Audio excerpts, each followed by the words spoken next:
ஹல்லேலூயா. திரும்பிக் கொள்வோம். ரோமர் புத்தகம் 12ஆம் அதிகாரம். நாம் இந்த வசனங்களை மையமாய் வைத்து நாம் தொடர்ந்து தியானிச்சுட்டு வரோம். உங்கள் மனம் புதிதாகிறதுனாலே புதிதாக்கப்படுகிற ஒரு மறுரூபமாக்கப்பட்ட வாழ்க்கையை கற்று நம்ம இந்த நாட்களிலே கற்றுத் தருவாராக. ஹல்லேலூயா. தொடர்ந்து வரங்களை குறித்து நாம் தியானித்தோம்.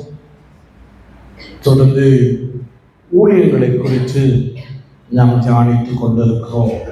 ஹல்லேலூயா. ஊழியர்கள் எதற்காக அப்படின்னு பார்த்தா, பரிசுத்தவான்கள் சீர்பொருந்த சுவிசேஷ ஊழியத்திற்காக, சபை பக்தி விருத்திக்காக, பூரண புருஷராக விசுவாசத்திலும் அறிவிலும் ஒருமனப்படுவதற்காக. ஹல்லேலூயா. இதற்காக தான் ஊழியங்களை கர்த்தர் சபையில் என்ன பண்ணுகிறார்? தருகிறார். ஹல்லேலூயா. ஹல்லேலூயா. இது நடக்கணும் என்பதற்காக தான் ஊழியர்கள் சபையில் ஒரு சிலரை கர்த்தர் பிரித்தெடுக்கிறார். ஹல்லேலூயா. இல்லைன்னா எல்லாரும் வந்துட்டு போயிட்டு ஜோம் பண்ணிட்டு ஆராதனை பண்ணிட்டு போயிடலாம். ஹல்லேலூயா. இது கொண்டு வருவதற்காக, இதை செய்வதற்காகவே ஊழியர்களை கர்த்தர் பிரித்தெடுக்கிறார். ஹல்லேலூயா. 5 வகையான ஊழியங்களை கர்த்தர் பிரிக்கிறார். 1 அப்போஸ்தல ஊழியம், தீர்க்கதரிசன ஊழியம், சுவிசேஷ ஊழியம், மெய்ப்பர் ஊழியம், போதகர் ஊழியம். ஹல்லேலூயா. இதை குறித்து நாம் பார்த்தோம். ஹல்லேலூயா. விசுவாசிகளுக்கு 9 ஊழியங்கள் உண்டு என்று சொல்லி நாம் பார்த்து வருகிறோம். முதல் ஊழியம் தீர்க்கதரிசனம் சொல்லும் ஊழியம், 2வது மூப்பர் ஊழியம், 3வது போதிக்கிற ஊழியம். ஹல்லேலூயா. ஹல்லேலூயா. அடுத்ததுக்கு நேராக நாம் கடந்து செல்லலாம். ரோமர் புத்தகம் 12ஆம் அதிகாரம் 8வது வசனத்தை வாசிப்போம். போதும். ஹல்லேலூயா. அடுத்த ஊழியம் என்ன ஊழியம்? புத்தி சொல்லுகிற ஊழியம். ஹல்லேலூயா. போதிக்கிற ஊழியம் வேற, புத்தி சொல்லுகிற ஊழியம் வேற. ஹல்லேலூயா. ஹல்லேலூயா. புத்தி சொல்லுகிற ஊழியம் என்ன அப்படின்னா என்ன? ஹலோ, புத்தி சொல்லுகிற ஊழியம்னா என்ன? ஹலோ, எல்லாரும் இங்கே தானே இருக்கீங்க? அப்படின்னா என்ன?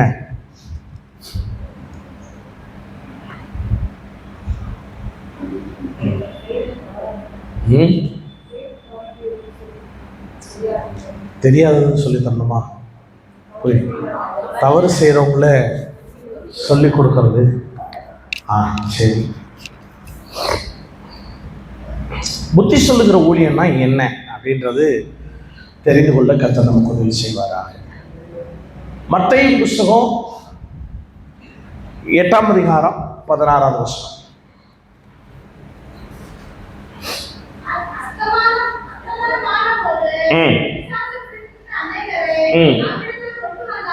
அவ்விடத்தில் கொண்டு வந்தார்கள்.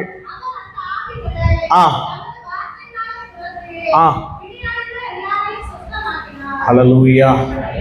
சரியா? அங்க ஒரு வார்த்தை இருக்கு. என்ன வார்த்தை? அநேகரை அவரிடத்தில் கொண்டு வந்தார்கள்.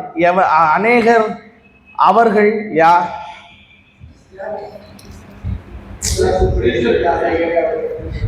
அவரிடத்தில் கொண்டு வந்தாங்கல்ல, அந்த கொண்டு வந்தது யார்?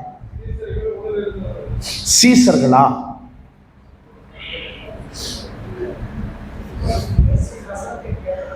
இயேசுவின் வசனத்தை கேட்டவங்க. அடுத்த அதிகாரத்தில் பாருங்க, 9ஆம் அதிகாரம் 2வது வசனத்தை வாசிங்க.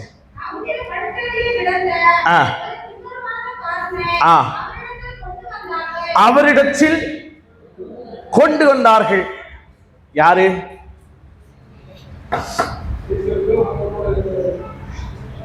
சீசர்கள் இல்லை.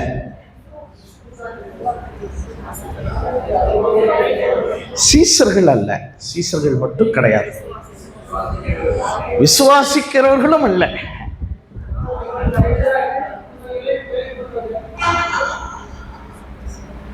புத்தி சொல்லுகிற கூட்டம்னு நான் சொன்னேன் இல்லையா? இந்த புத்தி சொல்லுகிற கூட்டம்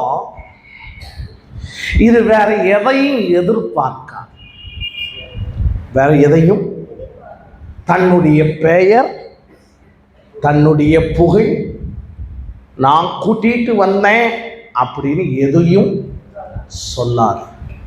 ஒரே ஒரு வேலை செய்யும், இது போகும், இயேசுகிட்ட கூட்டிட்டு வந்து விடும். ஹலோ, புத்தி சொல்லுகிற ஊழியம் அப்படின்னு நினைக்கும் போது நம்ம வேற வேற நிறைய யோசிச்சிருப்போம். அதுக்கு இருக்கிற புத்தி என்னன்னா, என்னால ஒண்ணு செய்ய முடியாது, என் ஆண்டவரால என்ன முடியும். அது திமிர்வாதக்காரனா இருந்தாலும் சரி, பிசாசு பிடிச்சிருந்தாலும் சரி, வியாதியா இருந்தாலும் சரி. ஹல்லேலூயா. எழுதுறவங்க எழுதிக்கங்க, கர்த்தரிடத்தில் கொண்டு வருகிறவர்கள். ஹல்லேலூயா. யோசிச்சு பார்த்தா இது எப்படி பாஸ்டர் புத்தி சொல்லுதல் அப்படின்னு நீங்க எப்படி சொல்ல முடியும் அப்படின்னு கேட்டா, அதுக்கு ஒரே ஒரு இந்த ஊழியத்தினுடைய பிரதான நோக்கம் என்னன்னா, இது கர்த்தரை காட்டுவது மட்டும்தான். ஹல்லேலூயா. யாரை காட்டுவது? நான் வசதி படைச்சிட்டேன், இல்லாவிட்டால் எனக்கு அற்புதம் நடந்துச்சு, அதெல்லாம் சொல்லாது. ஹல்லேலூயா. என்னை கர்த்தர் ஆசீர்வதிச்சார், அதை சொல்லாது. கர்த்தர் என் நோயை நீக்கினார். இங்க பாருங்க, வசனத்தை கவனிச்சீங்கன்னா அழகா சொல்லப்பட்டிருக்கும். சுகம் பெற்றவர்கள் போய் கூட்டிட்டு வந்தார்கள் என்று சொல்லவில்லை. ஹல்லேலூயா. அற்புதத்தை கண்டவர்கள் போய் கூட்டிட்டு வந்தவர்கள் என்று சொல்லவில்லை. ஹல்லேலூயா. இயேசுவை குறித்து அறிந்தவர்கள், கர்த்தர் அற்புதம் செய்ய முடியும்னு தெரிஞ்சவங்க, அவங்க போய் திமிர்வாதக்காரனை கூட்டிட்டு வந்தாங்க. கூட்டிட்டு வந்தா என்ன நடந்துச்சு? என்ன நடந்துச்சு?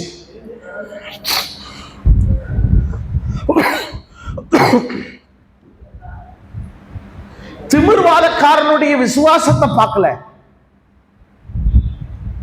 ஹலோ, 2வது வசனத்தை வாசிக்க தெரியும். 9ஆம் அதிகாரம் 2வது வசனம்.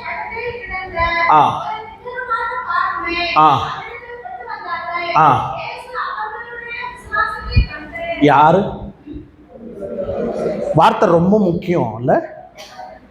இயேசு திமிர்வாதனுடைய விசுவாசத்தை கண்டில்ல,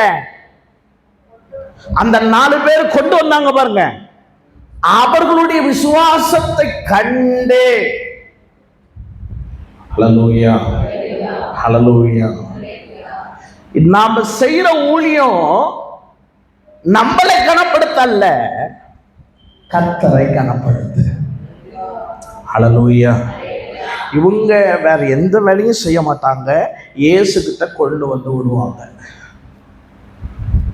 தேவ சமூகத்துல கொண்டு வந்து விடுவாங்க.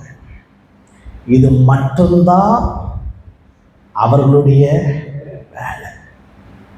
வேற நிறைய வேலை இருக்கே பாஸ்டர், மீதி வேலையை கர்த்தர் பார்த்துக்குவார்னு அவங்களுக்கு நல்ல நம்பிக்கை. ஹல்லேலூயா.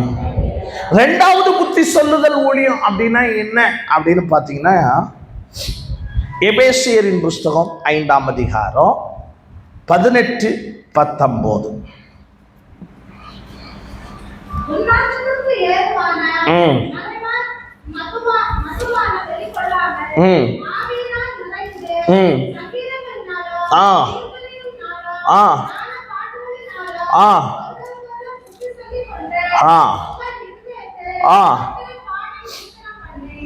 ஹல்லேலூயா. ஹல்லேலூயா. 2வது புத்தி சொல்லுகிற கூட்டம் என்னன்னா, ஃபர்ஸ்ட் கூட்டம் கர்த்தரை கூட்டிட்டு வருகிற புத்தி சொல்லுகிற கூட்டம். 2வது கூட்டம் கர்த்தரை ஆராதிக்க புத்தி சொல்லுகிற கூட்டம். ஹல்லேலூயா. என்ன சொல்லுகிற கூட்டம்? கர்த்தரை ஆராதிக்க. அல்லேலூயா. நாம் என்ன புத்தி சொல்றோம்? இதுல இன்வெஸ்ட் பண்ணு, அதுல இன்வெஸ்ட் பண்ணு, அதை பண்ணு, இதை பண்ணு. எதை புத்தி சொல்றோம்? ஹலோ, எல்லாரும் இங்கே தானே இருக்கிறீங்க?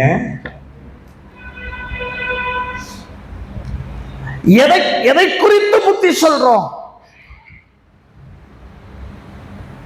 இன்னைக்கு சபை உலக காரியங்களை குறித்து புத்தி சொல்லுது, ஆனா ஆராதிக்க புத்தி சொல்லல. ஹல்லேலூயா. அந்த வசனம் ரொம்ப அருமையா இருக்கும். வீட்டில் போய் வாசிங்க. நேரம் இல்லை, சீக்கிரமா முடிச்சுட்டு அடுத்தடுத்த காரியத்துக்கு போனோம். அங்கு சொல்லப்படுகிறது ஆராதிக்குவதற்காகவே, தேவனை மகிமைப்படுத்துவதற்கு புத்தி சொல்லு. ஹல்லேலூயா. நம்ம இன்னைக்கு என்ன புத்தி சொல்றோம்? மூணாவது ஒண்ணு இருக்கு. கொலோசியரின் புஸ்தகம் 4ஆம் அதிகாரம் 12வது வசனம்.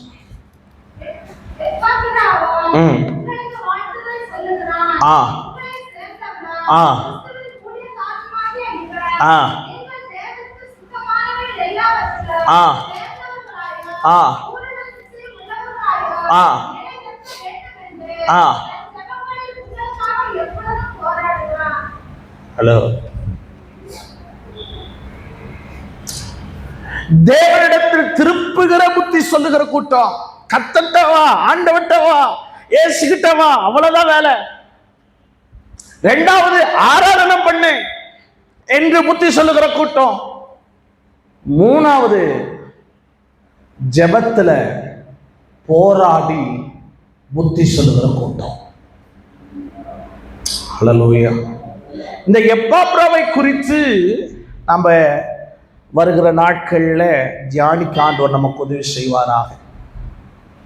எப்பாப்ரா பாருங்க, அப்போஸ்தலனாகிய பவுல் எப்பாப்ராவை மகிமையா பேசுறாப்படி, பயங்கரமா பேசுறாப்படி. ஏன்னா பவுல் போராடி ஜெபிப்பது போல எப்பாப்ராவும் தேவ ஜனங்களுக்காக போராடி ஜெபிக்கிறான். ஹல்லேலூயா. புத்தி சொல்லுகிறதுனா என்ன பாஸ்டர் அப்படின்னா, ஒரு பிரச்சனையை கேட்டு ஒரு போராட்டத்தை பார்த்து அவங்களால அமைதியா இருக்க முடியாது. ஹலோ, அவங்களால ஜெபிக்காம இருக்க முடியாது. கேட்டதும் அவங்க இருதயம் அனல் கொண்டு, அப்போஸ்தலனாகிய பவுல் எப்பாப்ராவை பார்த்து நீ ஜெபிக்கணும்னு சொல்லல, அவனை சபையில நடக்கிற கொடூரங்களை பார்த்து, விசுவாசிகளின் வாழ்க்கையில நடக்கிற கொடூரங்களை பார்த்து அவனால ஜெபிக்காம இருக்க முடியல. இது இன்னைக்கு நமக்கு வேணும். ஹல்லேலூயா. புத்தி சொல்லுகிற ஊழியம் அப்படின்னா போய் அவங்களுக்கு புத்தி சொல்லுதல் தானே. என்ன புத்தி? கத்தட்ட வாப்பான்னு சொல்ற புத்தி, தேவனை ஆராதிப்பான்ற புத்தி. அவன் பிரச்சனையை கேட்டதும் நம்மளுக்குள்ளார மாற வந்து போராடி ஜெபிப்பதுதான் புத்தி. இந்த ஊழியம் இன்னைக்கு சபைக்குள்ளார கம்மியாயிடுச்சு. உலகத்தை குறித்து புத்தி சொல்லுகிறது, மற்ற காரியங்களை குறித்து புத்தி சொல்லுகிறது. உலகத்தின் மாம்ச காரியங்கள், மற்ற உலக பிரகாரமான காரியங்களை குறித்து பேசுகிறது. ஜெபத்தில் போராடுவதற்கு கூட்டம் இல்லை. ஹல்லேலூயா, ஹல்லேலூயா. அடுத்த ஊழியத்தை குறித்து பார்ப்போம். இன்னைக்கு முடிக்கணும் இல்லையா? லட்சியம் முடிச்சலாம். ஹல்லேலூயா. அடுத்த ஊழியம் என்ன? பகிர்ந்து கொடுக்கிறவன். எப்படி கொடுக்கணுமா? பக்கத்துல யாரையாவது பார்த்து சொல்லுங்க, கொடுக்கறத வஞ்சனை இல்லாம பிரசங்கம் முடிஞ்சிச்சு. அவ்வளோதான். கொடுக்கறத ஐயோ காசா கேட்டு சொல்றாரு. அது வேலை இது வேலை. ஐயோ எழுதுங்கக்கா 5வது பாயிண்ட். கொடுக்கிற ஊழியம்னு எழுதுங்க. அதுக்கு முன்னாடி இந்த வார்த்தை சேர்த்து எழுதுனா நல்லா இருக்கும்னு நினைக்கிறேன். பரவாயில்ல, நீங்களே சொல்லிட்டீங்க. வஞ்சனை இல்லாம கொடுக்கிற ஊழியம். அடுத்த பாயிண்ட் போலாமா? ஏன்னா இதுல எல்லாமே ஒரே வார்த்தையில் ஒழிஞ்சிச்சு. காணிக்கை எப்படி போடுறோம்? பாஸ்ட் தின்னு கொழுத்து இருக்கிறார், அவருக்கு கொடுத்து நாம் என்ன செய்ய போறோம்? அது வேற ஊழியங்களுக்கு நம்ம கொடுக்கலாங்க. ஹலோ, அம்மா கணக்கு சொல்லுவாங்க, வருஷம் முடியல இல்லை என்னைக்காவது கணக்கு சொல்லுவாங்க. அந்த கணக்கை காது கொடுத்து கேட்டீங்கன்னா மண்டை வெடிச்சிடும். மண்டை வெடிச்சிடும்.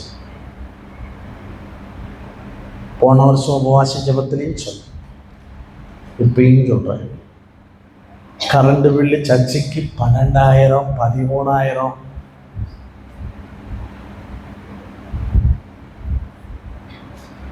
நாங்கள் தான் அவ்வளோ கொடுக்குறோமே. நிறைய ஊழியங்களுக்கு கொடுக்குறோம். ஹல்லேலூயா. 8 பேருக்கு மாசம் பெரிய ஊழியங்களுக்கு கொடுக்குறோம். ஹல்லேலூயா. அதுக்கப்புறம் இது பெரிய ஊழியங்க. அடுத்த ஊழியம் ஸ்தாபனத்துக்குள்ளாக அந்த ஊழியங்களுக்கு கொடுக்குறோம். அது முடிஞ்சுதான். அடுத்து எங்க 2 பேருக்கு கொடுக்குறாங்க.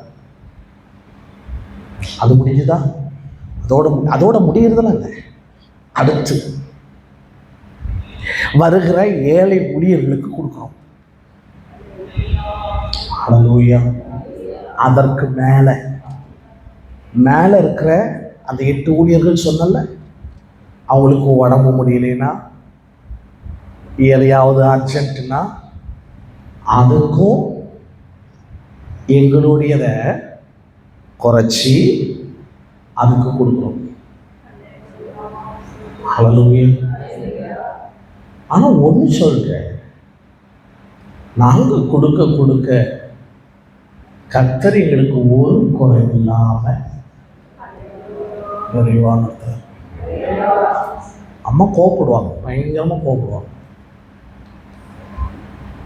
ஒரு நாள் என்னுடைய போஸ்டை யாரையாவது வாங்கிட்டீங்கன்னா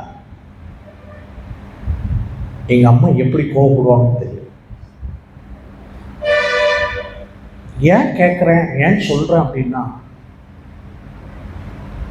எங்களுடைய தேவைகளை கம்மி பண்ணி ஊழியத்துக்கு கொடுக்க பழகினதுனால கர்த்தர் எங்களை ஆசீர்வதிக்கிறத நாங்கள் கண்ணார பார்க்குறோம்.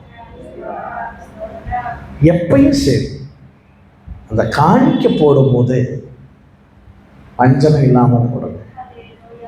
சீரியஸாக சொல்கிறேன், வஞ்சனை இல்லாமல் போடுங்க. கர்த்தர் நமக்கு கொடுப்பார். தசம பாகத்தை வஞ்சனை இல்லாமல் போடுங்க. நிறைய பேருக்கு தசம பாகத்தினுடைய மேன்மை தெரியல.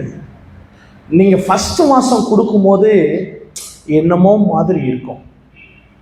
ஆனால் நீங்கள் கொடுக்குற அந்த தசம பாகத்தின் பலனை நீங்கள் கஷ்டப்படும் போது கர்த்தர் உங்களை போஷிப்பார். நான் சொல்கிற வார்த்தை எதுவுமே தப்பாக சொல்லலை. நீங்கள் கஷ்டப்படும் போது கர்த்தர் உங்களை போஷிப்பார். எப்படி போஷிப்பார்னே தெரியாது. நீங்க அழுவீங்க, நீங்க கொடுக்கிற அந்த ஊழியக்காரங்களுக்கு தெரியாது, ஆனா ஆண்டவருக்கு தெரியும் சொல்றாங்க. ஹல்லேலூயா. அதனால ஓர வஞ்சனத்தோட காணிக்கப்படாதீங்க. எப்போ கொடுத்தாலும் நல்லதான் கர்த்தர் கொடுங்க. ஹல்லேலூயா. இது அதிகமாக பேசல, அவ்வளோதான். அடுத்தது போலாம். 8வது வசனம். முதலாளியானவன் ஜாக்கிரதையாய். ஹல்லேலூயா. அடுத்த 6வது ஊழியம். முதலாளியானவன் ஜாக்கிரதையா இருக்கணும் அப்படின்னு சொல்லு. ஆளுகையின் ஊழியம். என்ன ஊழியங்க?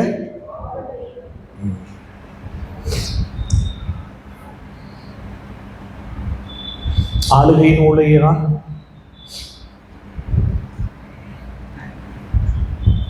பாஸ்டர், நாங்கள் ஒன்று சொல்லுவோம், அது இல்லை இது தான் நீங்கள் சொல்லுவீங்க. எதுக்கு நீங்களே? ஹல்லேலூயா. ஆளுகையின் ஊழியம் அப்படின்னா வழி நடத்துகிற ஊழியம். ஹல்லேலூயா. கீழே எழுதிக்கிங்க, பிராக்கெட் போட்டு எழுதிக்கிங்க. என்ன ஊழியம்? வழி நடத்துகிற ஊழியம்.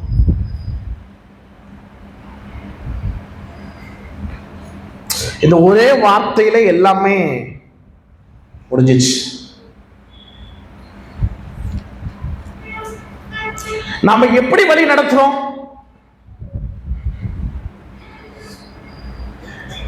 ஹலோ, எப்படி நாம் வழி நடத்துறோம்? பாஷை புரியலையே அப்படின்னா ஒன்னே ஒன்று சொல்றேன், உங்க குடும்பத்தை எப்படி வழி நடத்துறீங்க? ஹல்லேலூயா. சிம்பிளா ஒன்று சொல்றேன். நோவா பிரசங்கம் பண்ணிக்கிட்டே இருக்கிறான். ஹல்லேலூயா. அவன் பிரசங்கம் அப்படியே போய்கிட்டே இருக்குது. பல வருஷம் பிரசங்கம் பண்றான். ஆனா ஒருத்தர் என்ன பண்ணல? மனம் திரும்பல. ஆனா அவன் பிரசங்கம் வெளியே இருக்கிறவனுக்கு மனம் திரும்பல் உண்டாச்சோ இல்லையோ, அவன் குடும்பத்திற்கு உண்டாச்சு. ஹல்லேலூயா. இப்படியே வச்சுக்கங்க. அப்படியே பேஷ் பண்ணிட்டு லோத்துனுடைய குடும்பம். லோத்துவினுடைய குடும்பத்திற்கு தேவ எச்சரிப்பு 2 பேருக்கும் கிடைச்சிச்சு. நோவாவுக்கும் கிடைச்சது, லோத்துக்கும் கிடைச்சது. நோவா பிரசங்கிச்சுக்கிட்டே இருக்கிறான், எந்த மாற்றமும் உண்டாகல. லோத்துக்கு தேவன் தான் சொல்லுகிறார் என்பதை தெரிந்தும், வசனம் அழகா இருக்கு, அவர்கள் கால தாமதம் பண்ணாங்க, பொறுமையா நடந்தாங்க. லோத்து போய் தன்னுடைய மருமகன்கிட்ட போய் சொல்றாங்க. சொன்னதும் அவங்க கிண்டல் பண்றாங்க. ஆனா நோவா என்ன பண்ணா தெரியுமா? அவன் பிரசங்கம் மருமகளுடைய இருதயங்கள்ல கிரியை செஞ்சது. ஹலோ, நான் சொல்றது புரியுதா? ஆனா அங்க என்ன நடக்கல? வழி நடத்துகிற ஊழியம். ஹல்லேலூயா. பாஷை, என் குடும்பம் கேட்க மாட்டேங்குது. என் குடும்பம் நோவா பேசிக்கிட்டே இருந்தான். எப்போ வரைக்கும் பேசினா?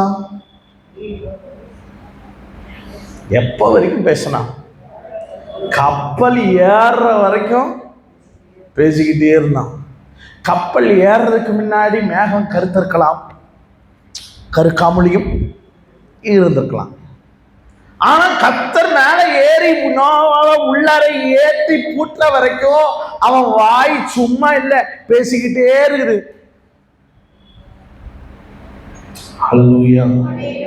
பேச வேண்டியது, நடத்த வேண்டியது நம் மேல விழுந்த கடமை. ஹல்லேலூயா. ஹல்லேலூயா. சொல்லலைன்னா நமக்கு பாதிப்பு.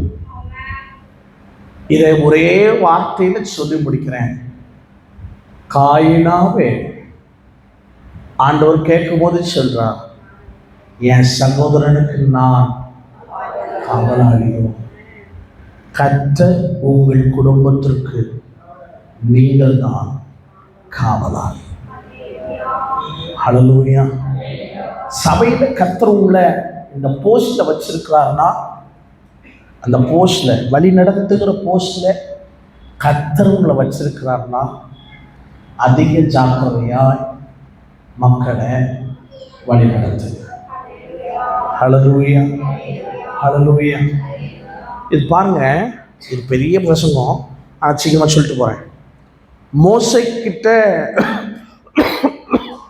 அவனுடைய மாமனாகி எத்ரோ சொல்லுகிறான், நீ என்ன பண்ணு, பிரிச்சு கொடு, நீ ஒருத்தனே என்ன பண்ணாத, இந்த பாரத்தை சுமக்காத அப்படின்னு சொல்லி கொடுக்குறாங்க. அதே போல மோசே எல்லாருக்கும் என்ன பண்ணுகிறான், பிரிச்சு கொடுக்குறான். ஹல்லேலூயா, ஹல்லேலூயா. ஊழியத்துல சில பேரை வழி நடத்த சொல்லும் போது நாம வழி நடத்தணும். நாம் இடரலாய் இருக்க. ஹல்லேலூயா. இடரலா இருந்தா என்ன செய்யணும்? சொல்லுங்களேன், இடரலா இருந்தா என்ன பண்ணணும்? அக்கினி சோலையா? அக்கினி சோலை இல்லை பிரதர். உங்களை எல்லாரையும் கன்னியாகுமரி கூட்டிட்டு போய் இடரல் உள்ள ஆட்கள் எல்லாம் கல்லை வெட்டி கழுத்துல கட்டி போட்டுருவோமா? போட்டா பாதி பேர் காலி ஆயிடுவாங்களே பிரதர். சொல்றது புரியுதா? நாம மற்றவருக்கு என்ன பண்ணக்கூடாது. ஹல்லேலூயா. ஒரு விசுவாசி நம்ம கிராமத்துல இருந்து வராங்க அப்படின்னா, அந்த விசுவாசிக்கு நாம இடரலா இருக்கக்கூடாது. என் பேச்சு, என் நடக்க, என் செயல்பாடு. நான் சொல்றது சரிதானே? தப்பு இல்லையே? உண்மை. என்னால அவங்க என்ன ஆயிடக்கூடாது. நாம போட்டு அறுத்து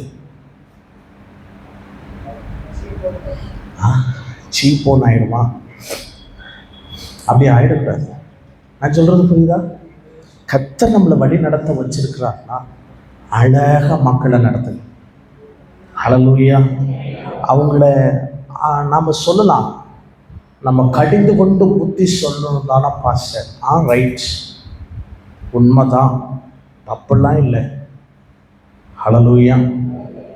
வேதம் சொல்லுது, அதே வேதம் தான் சொல்லுது, அடிக்கடி கடிந்து கொண்டும் தன் பிடரை கடினப்படுத்துகிறவன் சகாயம் தீ சகதி. ஹல்லேலூயா.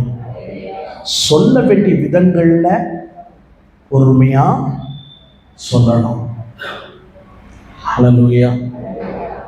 நாம கடினமா பேசி அடுத்த 2வது நிமிஷம் நம்ம இறங்கி போகணும்.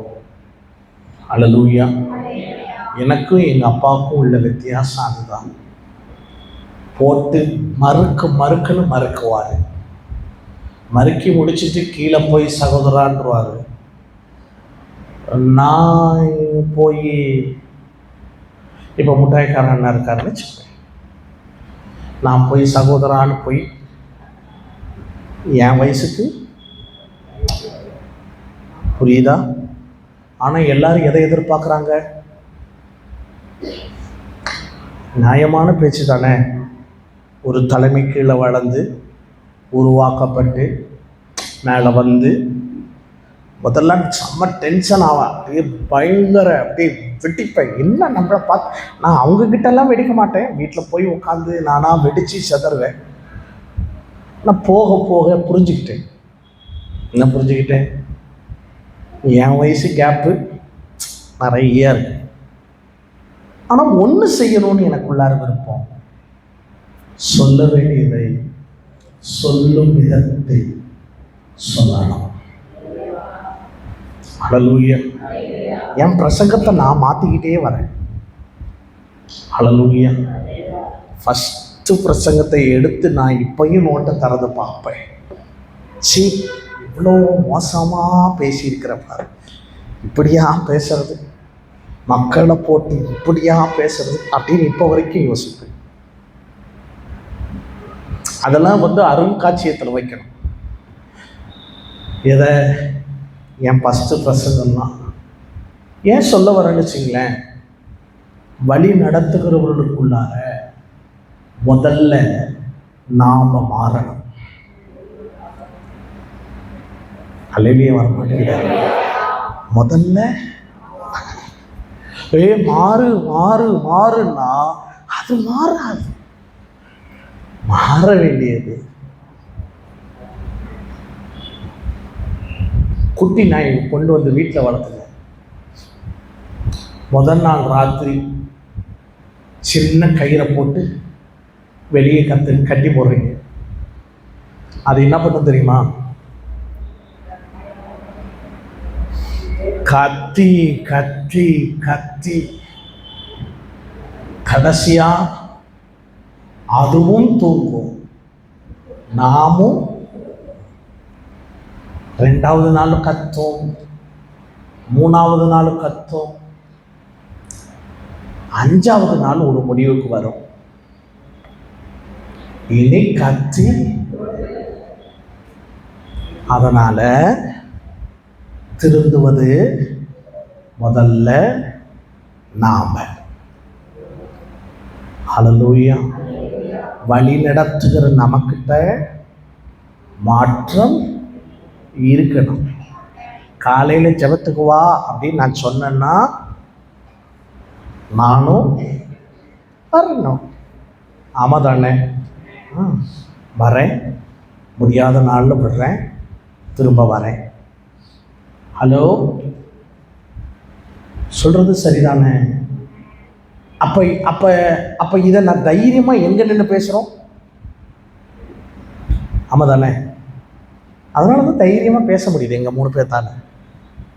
செய்யும் போது எங்களால் பேச முடியுது, செய்யலைன்னா அதை பேசுறதுக்கு கொஞ்சம். ஹலோ, நாம் பைபிள் வாசிக்கணும்னு என்ன பண்ணணும்? திருப்பி புள்ள கேட்கும், ஆமாவா இல்லையா, நீ வாசியா, இப்போல்லாம் நீ வா போ அப்படித்தான் இருக்குது. அதனால் நம்ம வாசின்னு சொன்னால் அது திரும்ப நம்மக்கிட்ட கேட்குது, நீ வாசியாப்பா, நீ வாசிதான் அடுத்து என்ன சொல்கிறியா? ஹல்லேலூயா. அப்போ நாம் நடத்துகிற நாம் என்ன பண்ணணும்?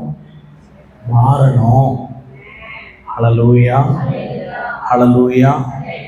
ஜெபத்துக்கு சர்ச்சுக்கு வரவே முடியல பாஸ்டர், நாம் சீக்கிரம் கிளம்புனா எல்லாம் நடக்கும்.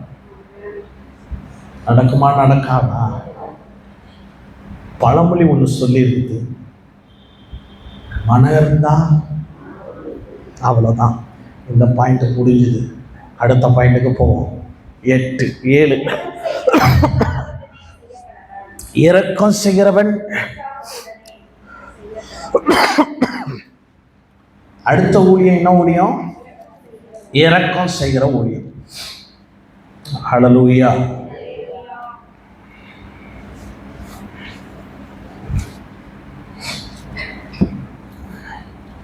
இரக்கம் ஊழியம் அப்படின்னா என்ன? சீக்கிரமா சொல்லுங்களேன். ஏழைக்கு இறங்குறவன் கர்த்தருக்கு கடன் கொடுக்கிறான். நல்ல வசனம். உதவி செய்வது. எப்படி உதவி செய்வது?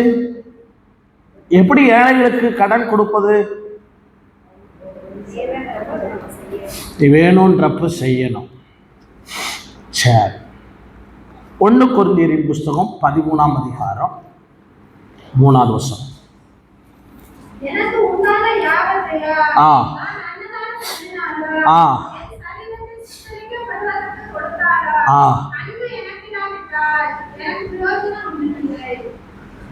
239வது பக்கம் திருப்பிட்டீங்களா? எப்படி இரக்கம் செய்யணும்ன்றது ஒரே வசனத்துல முடியுது.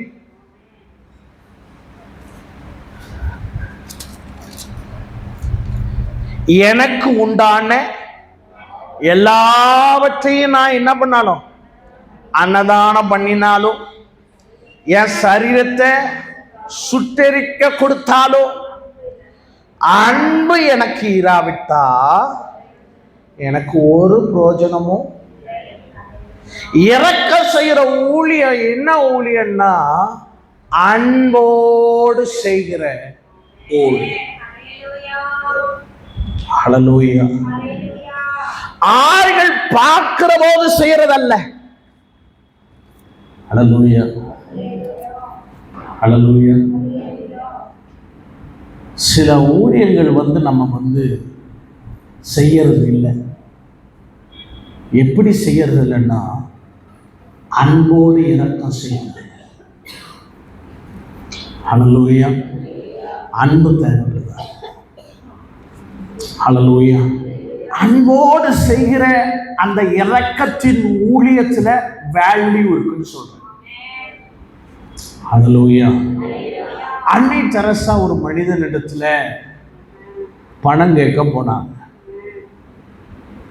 பணம் கேட்கும் போது அந்த மனுஷன் துப்பிட்டான், காரி துப்பிட்டான். அந்த அம்மா சொன்னாங்க, இது என்னுடைய கூலி, பிள்ளைகளுக்கு செய்யுங்கன்னு சொல்லி கேட்டதும் அந்த மனுஷன் எதையும் என்ன பண்ணல, பேசல. ஹல்லேலூயா. நீங்க எனக்கு கொடுத்த கிஃப்ட்னு தொடச்சிட்டு அடுத்த 2 கையும் நீட்டுறாங்க. இது எனக்கு கொடுத்த கிஃப்ட் ஐயா, எனக்கு என் தொழுநோயாளிகளுக்கு உதவி செய்யுங்கன்னு சொல்லி கையை நீட்டினதும் அந்த மனுஷனால எதுவுமே பேச முடியல. ஹல்லேலூயா. நம்மளை மூஞ்சில துப்ப வேண்டாம். நமக்கு முன்னாடி ரோட்ல எவனா துப்பிட்டு போனாலும் சொல்லுங்களேன், ரோசை இல்லை பிரதர். ஹல்லேலூயா. நாம கொடுத்தது 50 ரூபா. எத்தனை ரூபா? 50 ரூபா. சர்ச்சைக்கு வரும்போதெல்லாம் அவர் என்ன பண்ணணும் எனக்கு? அந்த அந்த கதை வேண்டாம், இந்த கதைக்கு வருவோம். இங்க கொடுக்குற ஆளை பத்தி பேசுவோம், வாங்குற ஆளை அடுத்தது பேசுவோம். சர்ச்சைக்கு வரும்போதெல்லாம் எனக்கு என்ன பண்ணணும்னா, சோத்திரம் கூட சொல்ல மாட்டேங்கிறா பாஸ்டர். சர்ச்சைக்கு வரும்போது நான் எவ்வளவு கொடுத்துருக்கேன் தெரியுமா பாஸ்டர்? நாமளும் யோசிச்சிருக்கோம், பயங்கரமா கொடுத்துருப்பாரு அவரு அப்படின்னு கேட்டா, எவ்வளவு கொடுத்தாரா? 50 ரூபா. 50 ரூபாய்க்கு எத்தனை கேட்கிறாரு சோத்திரம்? அந்த பிரதரை கூப்பிடுவேன். கூப்பிட்டு, ஏன் பிரதர் உங்களுக்கு உதவி செஞ்சிருக்கிறாரே, ஒரு சோத்திரம் கூட பண்ண மாட்டீங்களா? நல்லா பேசுறீங்க பாஸ்டர். சர்ச்சைக்கு வரும்போது சோத்திரம் சொல்லணுமா? சொல்லிட்டேன். போகும்போதும் சர்ச்சை முடிஞ்சு போகுது, அங்க ஒரு கூட்டம் உட்காந்து அவங்களோட பேசிட்டு இருக்காங்க. நான் வெயிட் பண்ணி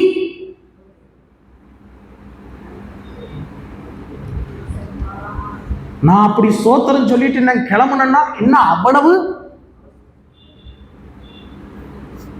ஐயோ, அது ரொம்ப கொடுமை பாஸ்டர். ஹல்லேலூயா. நான் சொல்றது புரியுதா?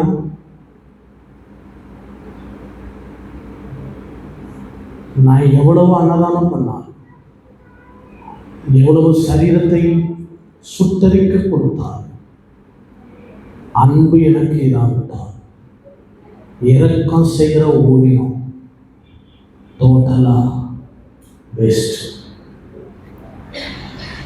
உங்களை விட, நம்ம கிறிஸ்தவர்களை விட புறஜாதிகள், நீங்க நம்பலாம் வேணாம். நீங்க அந்த ரோட்ல பார்த்தீங்கன்னா பிடி விஜய்னு சொல்லிட்டு நிறையா விஜய் பிடி விஜய்னு சொல்லிட்டு அதிமுகவில் வேலை செய்கிறார். அவரு என்னுடைய நண்பர், என் ஸ்கூல் மெட்.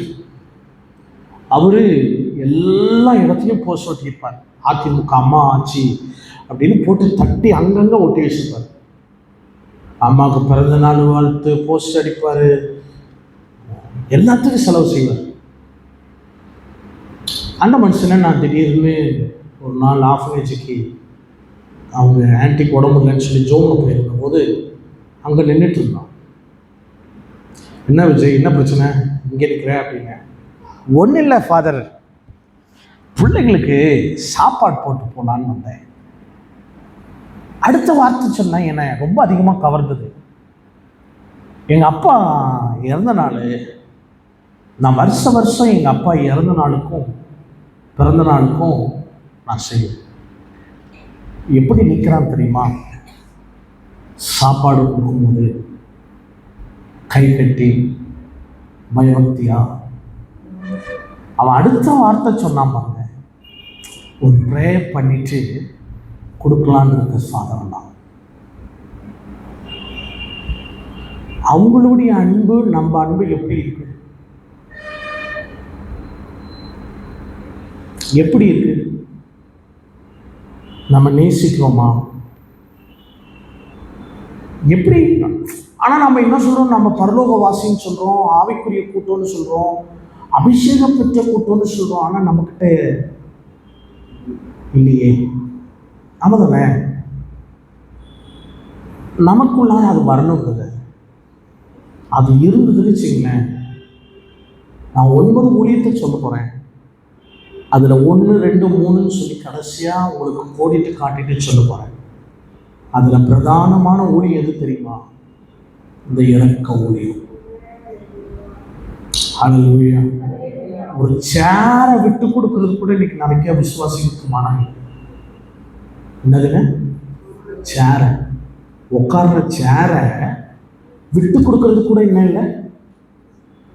மனசாட்சி இல்லாத, இதை தான் எழுதியிருப்பாரோ, மனசாட்சியில் சூடுண்ட பொய்யர், இதை பார்த்து தான் எழுதியிருப்பாரோ அப்படின்னு எனக்கு தோணுது. ஹல்லேலூயா. சரி, அடுத்தது போலாமா? சரி, 8வது. உங்கள் அன்பு மாயமற்றதாக இருப்பதாக.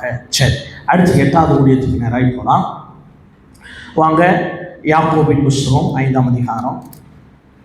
யாக்கோபு 5:14 வசனத்தை வாசிங்க.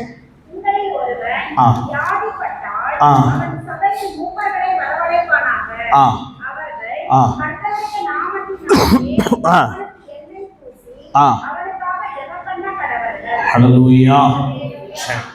அடுத்து 8வது ஊழியம் சுகமளிக்கிற ஊழியம். ஹல்லேலூயா. என்ன ஊழியங்க? சுகமளிக்கிற ஊழியம். இந்த வார்த்தை ரொம்ப முக்கியம். இந்த வார்த்தை ரொம்ப முக்கியம். இதுல அழகா சொல்லப்பட்டிருக்கு யாக்கோபுல, ஒருவன் வியாதிப்பட்டிருந்தா சபையில் இருக்கிற மூப்பர்கள் என்ன பண்ணணும்? வரவழைக்கணும். அவர்கள் வந்தவர்கள், வசனம் ரொம்ப முக்கியம், கர்த்தருடைய நாமத்தினாலே அவர்களுக்கு எண்ணெய் பூசி அவர்களுக்கு ஜெபம் பண்ணணும். இங்க எங்க பிரச்சனை வருது?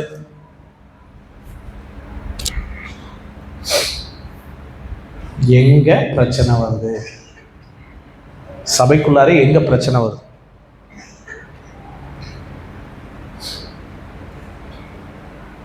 சொல்லுங்க, எங்க பிரச்சனை? எங்க பிரச்சனை வருது தெரியுமா? கர்த்தருடைய நாமத்தினால எண்ணெய் பூசி ஜெபம் பண்ணணும். ஹல்லேலூயா. போய் ஜெபிக்க போற கூட்டம் எப்படி போகுதுன்னா, கர்த்தருடைய நாமத்தின் பேர்ல போல, பாசுடைய பலவந்தத்தினால என்ன பண்ணுது ஒரு கூட்டம்? அட, நான் சொல்றது புரியுதா? புரியாத மாதிரியே இருக்கிறீங்க. பலவந்தத்தினால போற கூட்டம். இவருக்கு வேற வேலை இல்லை, எப்ப பாரு என்னையே என்ன பண்ண சொல்ற, ஜோமுனு, இங்க போய் ஜோமுனு, அங்க போய் ஜோமுனு. பலவந்தத்தினால போய் ஜெபம்னா அற்புதம் நடக்காது. இல்லாவிட்டால் வெறுப்போட போய் ஜெபம்னா அற்புதம் நடக்காது. வேண்டாம் வெறுப்பா போய் ஜெபம்னா நடக்காது. கர்த்தருடைய நாமம் உயரணும் என்கிற எண்ணத்தோட போனா அங்க அற்புதம் நடக்கும். சாப்பிடாதவன் ஒரு இட்லியாவது சாப்பிடுவான் பிரதர். உண்மை. 10 நாளா சாப்பிடல பாஸ்டர். ஆனா அந்த விசுவாசி வந்து ஜெபம் பண்ணிட்டு போனாங்க, அடுத்த நாளே அவர் சாப்பிட ஆரம்பிச்சிட்டாரு. நடக்கும். ஒரு வாரத்துல நடக்க ஆரம்பிப்பான். அடுத்த ஒரு வாரத்துக்குள்ளார சபைக்குள்ளார வருவான். அவன் வெள்ளத்துல போனா இது எதுவுமே நடக்காது. கர்த்தருடைய நாமத்தினால போனோம். அவருடைய நாமம் உயரணும் என்கிற எண்ணத்தோடு ஜெபிக்க போங்க. ஹல்லேலூயா. பிரச்சனை சுகமளிக்கிற வரத்துல அல்ல, சுகமளிக்கிற ஆண்டவர் பேர்ல இல்ல, நாம ஒழுங்கா போனா எல்லாம் நடக்கும். ஹல்லேலூயா. வேதம் தானே சொல்லுது, என் நாமத்தினால அவர்கள் பேய்களை ஓட்டுவாங்க, வியாதிகளை சுகமாக்குவாங்க, அப்படிதானே சொல்லப்பட்டிருக்கு. அப்ப அவருடைய நாமத்துல போனோம் ஐயா. ஹல்லேலூயா. அடுத்தது முடிச்சிடலாம் சீக்கிரமா. 9வது ஊழியம் 1 கொரிந்தியரின் புஸ்தகம் 12ஆம் அதிகாரம் 28வது வசனம்.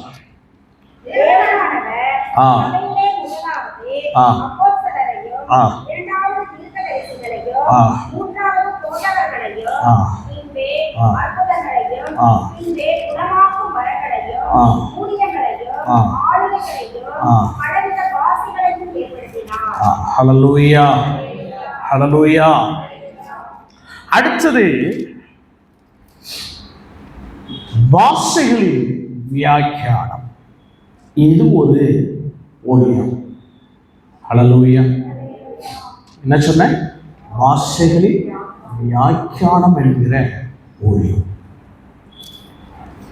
1 கொரிந்தியர் 14ஆம் அதிகாரம்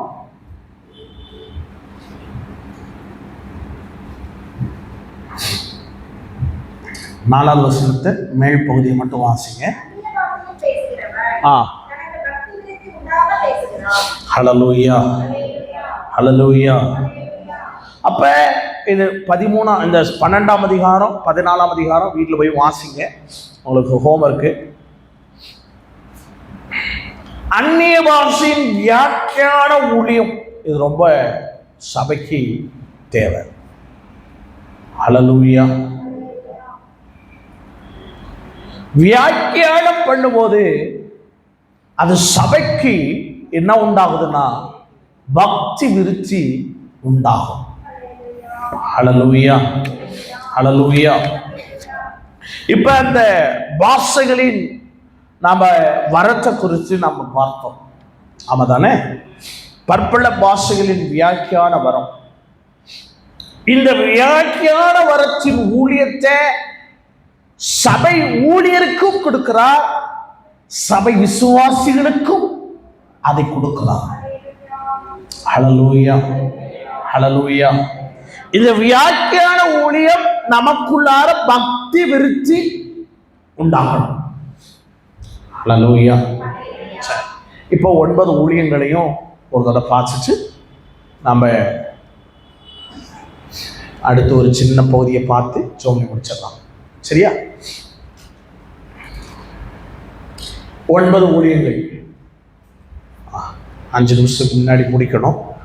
முடிக்கல, முடிச்சிடலாம். சபையில விசுவாசிகள தீர்க்க தரிசன ஊழியத்தை கர்த்தர் என்ன பண்றாரு? கொடுக்குறாரு. அடுத்து மூப்பர் ஊழியங்களை, உதவி ஊழியங்களை கர்த்தர் என்ன பண்றாரு? கொடுக்குறாரு. 3வது போதிக்கிற ஊழியத்தை சபையில கொடுக்கிறார். 4வது புத்தி சொல்லுகிற ஊழியத்தை கர்த்தர் கொடுக்கிறார். 5வது கொடுக்கிறதை வஞ்சனை இல்லாமல் கொடுக்கிற ஊழியத்தை கொடுக்கிறார். 6வது ஆளுகையின் ஊழியத்தை கொடுக்கிறார், வழி நடத்துகிற ஊழியம். 7வது இரக்கம் செய்கிற ஊழியம். 8வது சுகமளிக்கிற ஊழியம். 9வது வார்த்தைகளை வியாக்கியானம் பண்ணுகிற ஊழியம். ஹல்லேலூயா. என்ன வரத்தை ஆண்டு கொடுத்திருக்கிறார்னு கேளுங்க. கர்த்தர் எனக்கு சபையில என்ன ஊழியத்தை கொடுத்திருக்கிறார்ன்றத கேளுங்க. ஹல்லேலூயா. இது எல்லாருக்கும் ஆண்டவர் என்ன பண்றாரு? தராரு. இது குறிப்பிட்ட சில விசுவாசிகளுக்கு தான் அப்படின்னு யாருமே என்ன பண்ண முடியாது. ஹலோ, எல்லாருக்குள்ளாரையும் ஆண்டவர் தருகிறார். 2 காரியத்தில் சொன்னேன். ஒன்று வரம், இன்னொன்று ஊழியம். யார் அதிகமாய் விரும்புகிறார்களோ அவர்களுக்கு ஊழியத்தையும் கொடுக்கிறாரு, வரங்களையும் கொடுக்கிறாரு. ஹல்லேலூயா, ஹல்லேலூயா. இன்னைக்கு நமக்கு இது ரொம்ப முக்கியம். ஹல்லேலூயா. கடைசி கால சபைக்குள்ளார இது இருந்தது.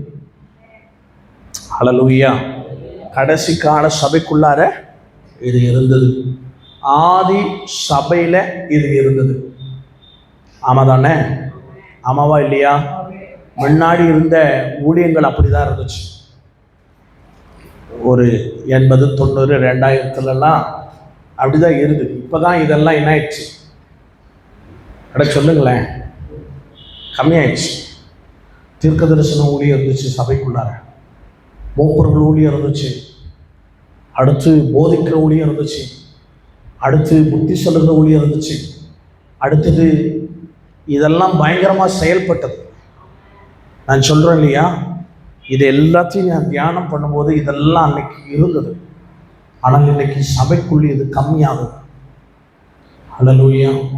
கர்த்தர் வேளை திரும்பவும் நம்மளை கொண்டு செய்வாராக. ஹல்லேலூயா. இதெல்லாம் நடக்கணுங்க.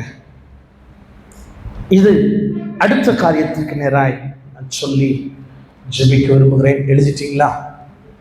சரி. 1,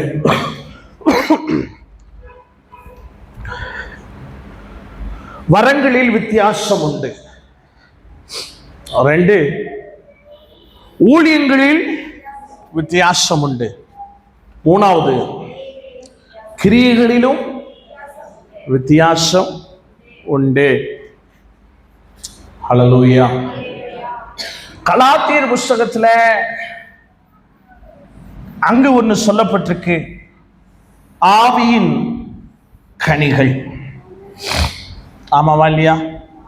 திருப்புங்க, எல்லாரும் திருப்பிடுங்க. கலாத்தியரின் புஸ்தகம் 6ஆம் அதிகாரம் நினைக்கிறேன், 5ஆம் அதிகாரம். வாசிக்கலாமா? எல்லாரும் திருப்பலாம். ஆ ஆ ஆ ஆ ஆ ஆ ஆ ஆ ஆ ஆ. ஹல்லேலூயா, ஹல்லேலூயா. மாம்சத்தின் கிரியைகள் அதிலே சொல்லப்பட்டிருக்கு. மாம்சத்தின் கிரியைகள் எப்படி இருக்கு? வெளியரங்கமா இருக்கிறது. ஆ ஆ ஆ ஆ ஆ ஆ ஆ ஆ ஆ ஆ ஆ ஆ ஆ ஆ ஆ ஆ ஆ.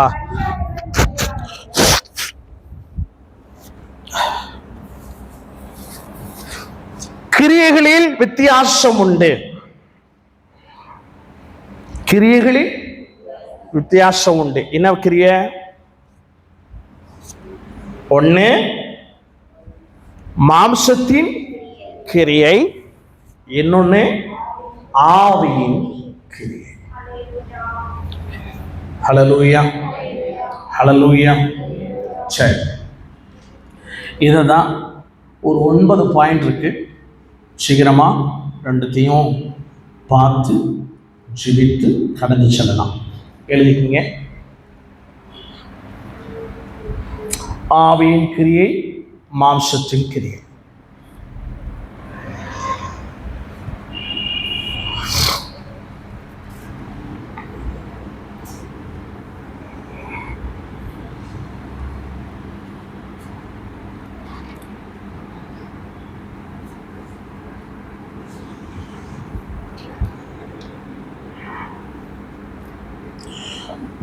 பைபிள் வசனங்களெல்லாம் நான் கூறிட்டு காட்டினா அது நேரம் பத்தாது. அதனால் அந்த 9 பாயிண்ட்டையும் நான் அப்படி சொல்கிறேன். சொல்லி ஜெபிக்க ஆண்டவர் நமக்கு உதவி செய்வாராக. 12 மணிக்கெலாம் முடிச்சிடணும். முடிச்சுட்டு ஒரு 10 நிமிஷம் நல்லா ஜெபிக்கணும். ஜெபித்து கடந்து செல்ல கர்த்தர் நமக்கு உதவி செய்வாராக. ஹல்லேலூயா. ஆவிக்குரிய கிரியைகள், மாம்சத்துக்குரிய கிரியைகள்.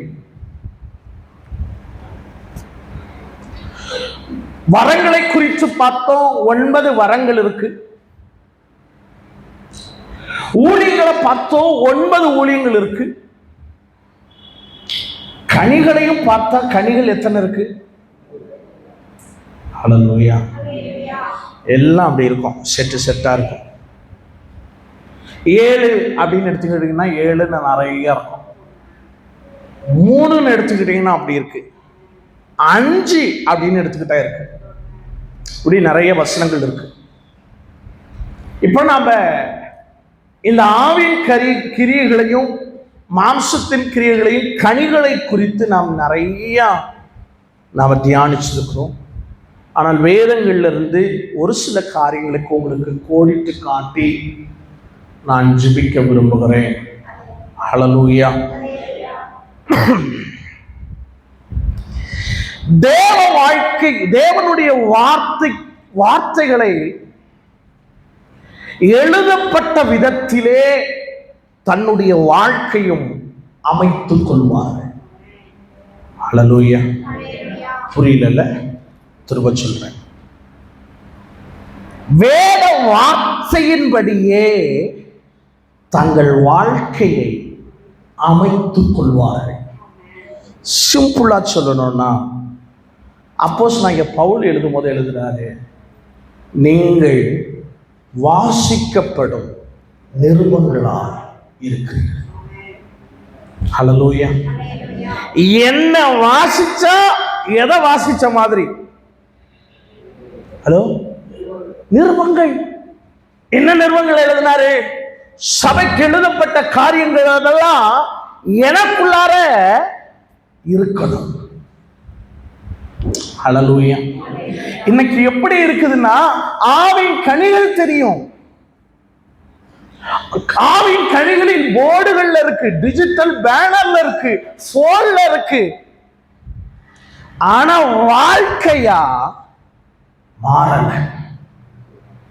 சொல்றது புரியுதா? ஆவியின் கனியில இருக்கிறவன், ஆவிக்குரிய கிரியைகள்ல இருக்கிறவன், அது தன் வாழ்க்கைக்கு ஒத்ததாக இருக்கும். ஹல்லேலூயா. பேச்சில் அல்ல, செயலில். அன்பு, சாந்தம், இச்சையடக்கம், இது பேச்சில் அல்ல, செயலில் இருக்கணும். இன்னைக்கு நிறைய பேருக்கு எதுல இருக்குன்னா, பேச்சில் இருக்கு, செயல்ல இல்லை. ஆவிக்குரியவனுக்கு பேச்சில் இருக்காது, செயல்ல இருக்கும். ஹலோ. சிலதெல்லாம் ஜிப்பு போட்டு பூட்டி தச்சு பேசுறேன். ஏன்னா ஃபைனல் டேல உங்களை சந்தோஷமா அனுப்பிடணும்.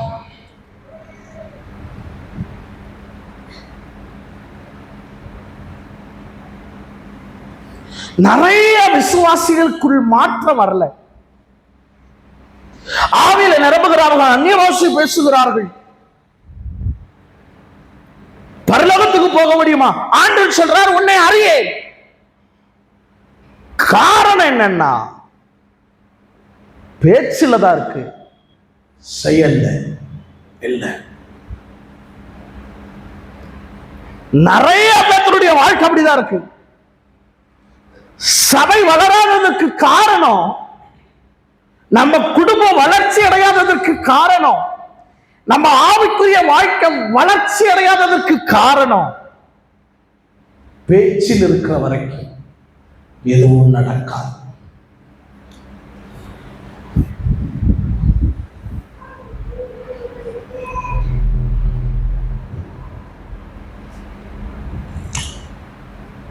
நம்ம சபை பேச்சில் இருக்கக்கூடாது.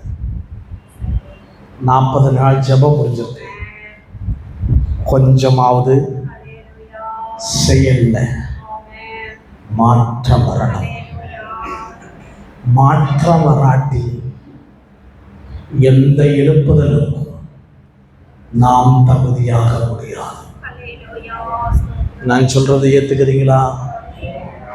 ஹல்லேலூயா. எழுதிருங்க. ஃபர்ஸ்ட் பாயிண்ட், தேவ வார்த்தைக்கு ஒத்த வாழ்க்கையை வாழ்பவர்கள்.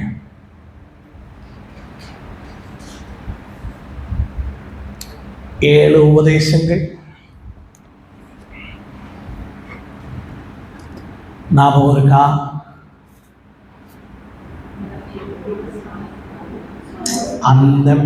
அந்த உபதேசத்தின்படி வாழ துடிக்கிறவர்கள். நான் சொல்றது புரியுதா? உபதேசத்தின்படி வாழ துடிக்கிறவர்கள். எப்படியாவது இந்த துடிப்பு இருக்கிற வரைக்கும் பொழைச்சிக்கலாம். நான் சொல்றது புரியுதா? துடிப்பு இல்லைன்னா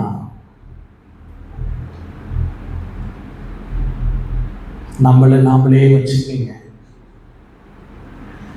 எப்படியாவது நான் மனம் திரும்பணும் பாச, எப்படியாவது நான் சத்தியத்திற்கு வாழணும் பாச, எப்படியாவது ஆண்டவருக்காக நான் ஜீவிக்கணும் பாச அப்படின்னு இருக்கு பாருங்க. சில பேருக்கு காலெல்லாம் வெட்டுவாங்க, காலு கை விரல்லாம் வெட்டுவாங்க. அதுல மிக முக்கியமான காரியம் என்ன தெரியுமா? அந்த புண்ணு ஆறுவதற்கு ரத்த ஓட்டம் இருக்கணும். அந்த புண்ணார என்ன பண்ணுவாங்க தெரியுமா? அந்த புண்ணை இன்னும் கிழிச்சு விடுவாங்க. அந்த புண்ணை கிழிச்சு விடும்போது அதுல எது வரணும்னா ரத்தம் வரணும். ரத்தம் வரலன்னு வச்சுங்களேன், அங்க ஏதோ ஒரு பிரச்சனை. ஆவிக்குரியவர்களாக இருக்கிற நாம் வார்த்தைக்கு ஒத்த வாழ்க்கை வாழணும்னு துடிக்கணும். சில நேரம் ஆண்டவர் பேசுவார் பாருங்க, நமக்குன்னே பேசுவாருங்க. உரிச்சு நம்ம படத்தை அப்படியே அம்பலமாக்கி பேசுவாரு. அப்ப நம்ம வாழ்க்கை சீர்படணும். ஹல்லேலூயா. அது இது நடக்கலன்னு வச்சுங்களேன், நாம எதுல இருக்கிறோம்னா மாம்சத்தின் கிரியையில்தான் இருக்கோம். இரண்டாவது, அன்பையும் விசுவாசத்தையும் அது உருவாக்கும். அன்பையும் விசுவாசத்தையும் ஆவிக்குரிய கிரியைகள் உருவாக்கும்.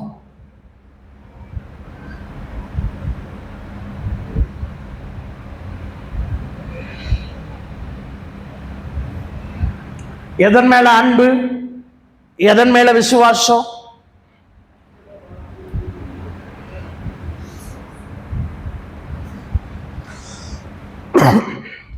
எதன் மேல அன்புங்க?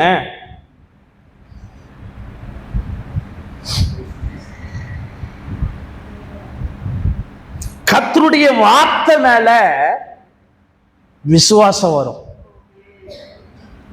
ஆராதனை மேல அன்பு வரும். கர்த்தருடைய வார்த்தை மேல என்ன வரும்? என்ன விசுவாசம்? எப்படி இருக்கும்? அற்புதமே நடக்காது. ஆனாலும் கர்த்தர் சொன்ன வார்த்தையை விசுவாசிக்க வைக்கும். நான் சொல்றது புரியுதா? நான் சொல்றது புரியுதா? புரியுதா? புரியுதா? கவனிக்கிறீங்களா? ஆபிரகாம ஆண்டவர் கூப்பிடுறாரு, அப்பா உன் குடும்பத்தை விட்டுட்டு நான் காண்பிக்கிற தேசத்துக்கு ஓ, நான் உன்னை ஆசீர்வதிப்பேன், உன்னை பெருக பண்ணுவேன், உன்னை கடற்கரை மணலை போல எல்லாத்தையும் சொல்லிட்டாரு. வயசு ஆகிட்டே இருக்கு. கிழவனுக்கு மேல கிழவன் தான். சாராள் சொல்றா, இனி எனக்கு இன்னும் உண்டாகுமோ, இனி எனக்கு பிறக்கிறதுக்கு வாய்ப்பு உண்டோ அப்படின்னு பேசிக்கிட்டு இருக்கும் போது கர்த்தர் சொல்றாரு, அடுத்த உற்பத்தி காலத்தில் ஆபிரகாமை பார்த்து தான் நம்ம சொல்றோம் விசுவாசத்தின் தகப்பன். ஹல்லேலூயா. வார்த்தை மேல விசுவாசம் இருக்கும், ஆராதனையில அன்பு இருக்கும். ஹல்லேலூயா. இது இல்லைன்னா பிரச்சனை. நான் சொல்றது புரியுதா? நான் ஆவிக்குரியவன் அல்ல. இங்க எழுதுறது எழுதிக்குங்க, இங்க வார்த்தைக்கும் தன் வாழ்க்கைக்கும் மாறுபட்டவர்களா இருப்பார்கள். ரெண்டாவது, இங்க அன்பு விசுவாசம் இருக்கு, அங்க என்ன தெரியுமா இருக்கும்? சந்தேகமும் பயமும் இருக்கும். ஹல்லேலூயா. வார்த்தைக்கும் வாழ்க்கைக்கும் முரண்பாடா இருக்கும்.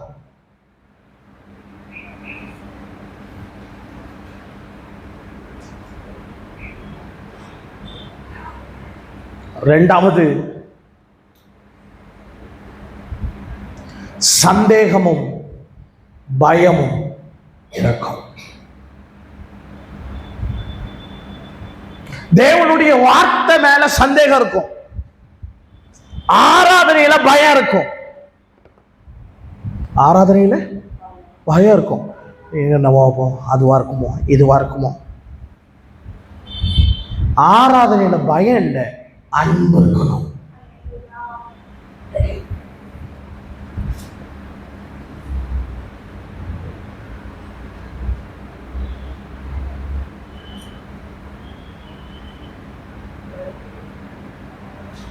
மூணாவது, ஆராதனை மற்றும் ஜெப வேளை உறுதியாகும்.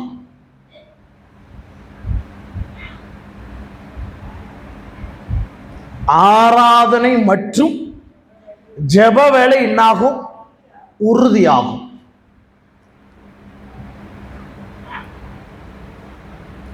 என்னையோட 37 நாள் இல்லையா? 37 தானே? ஆமா.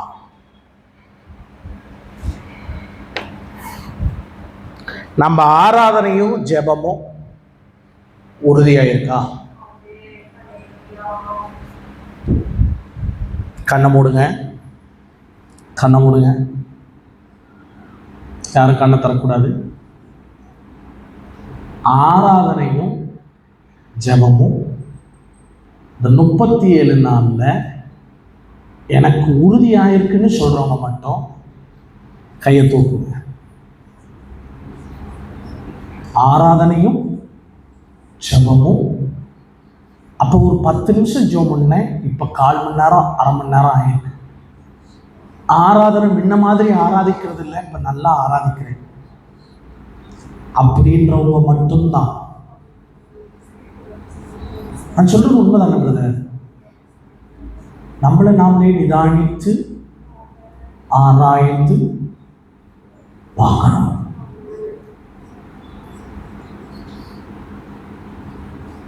எப்படி இருக்கும்? கண்ணை தரங்க.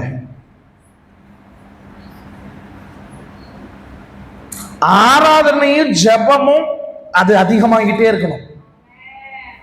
இல்லாவிட்டா அதுல உறுதியாகணும். ரெண்டுல ஏதாவது ஒண்ணு நடக்கணும். ஒன்னில் உறுதியாகணும், இல்லாட்டியும் ஆகணும், அதிகமாகணும். முன்ன ஜோமனவே மாட்டோம் மாஸ்டர், ஆராதிக்கவே மாட்டோம் மாஸ்டர், இப்ப ஆராதிக்கிறேன், இப்ப ஜோம் பண்றேன். அது வளர்ச்சி. நான் ஜோமனவே இல்லை, அப்பயும் ஜோம் பண்ணல, இப்பயும் ஜோம் பண்ணல, அப்ப அது வளர்ச்சி அல்ல, வளர்ச்சி அல்ல. இதுல எழுதுங்க 3வது பாயிண்ட்.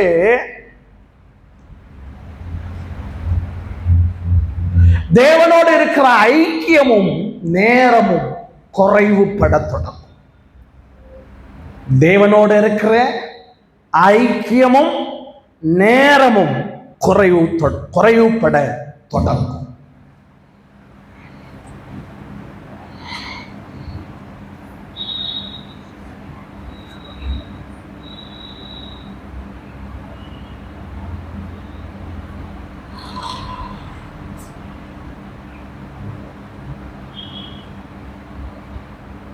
நாலாவது,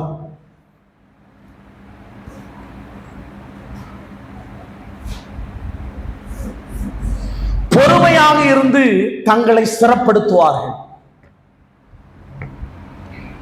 பொறுமையாக இருந்து தங்களை ஸ்திரப்படுத்துவார்கள். 4வது, அவசரப்படுவார்கள். பொறுமையாக இருந்து தங்களை ஸ்திரப்படுத்துவார்கள்.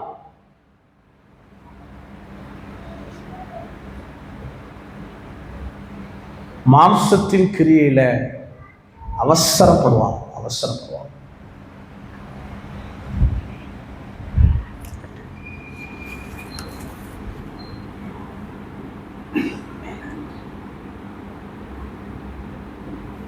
நான் இது எல்லாமே இந்த 37 நாள் ஜெபங்கள்ல பேசப்பட்ட வார்த்தைகளை மையமா வச்சு எடுத்துக்கிறேன்.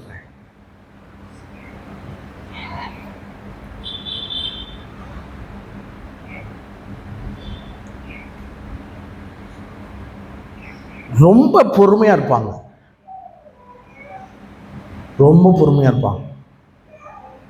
அவசரப்பட மாட்டாங்க, அப்படியே பொறுமையா உட்காந்துருப்பாங்க. எப்படி இவ்வளவு பொறுமையா இருக்க முடியுது அப்படின்னு கேட்டா அவர்களால முடியாது. ஆனா தேவ ஆவியினால அவங்க பொறுமையா இருப்பாங்க. நான் சொல்றது புரியுதா? இந்த அனுபவம் எல்லாம் புதுசா நடக்கிற அனுபவம் இல்லை, நமக்கிட்ட இருந்த அனுபவம் தான். நான் சொல்றது ஏத்துக்கிறீங்களா பிரதர்? உண்மை பிரதர். அபிஷேகம் பெற்ற போது தேவ ஆவியினால நிரப்பப்பட்ட அன்னைக்கு அந்த அனுபவத்திற்குள்ளாய் நடந்த போது இருந்ததுதான் நான் இன்னைக்கு சொல்றேன். ஆமா தானே?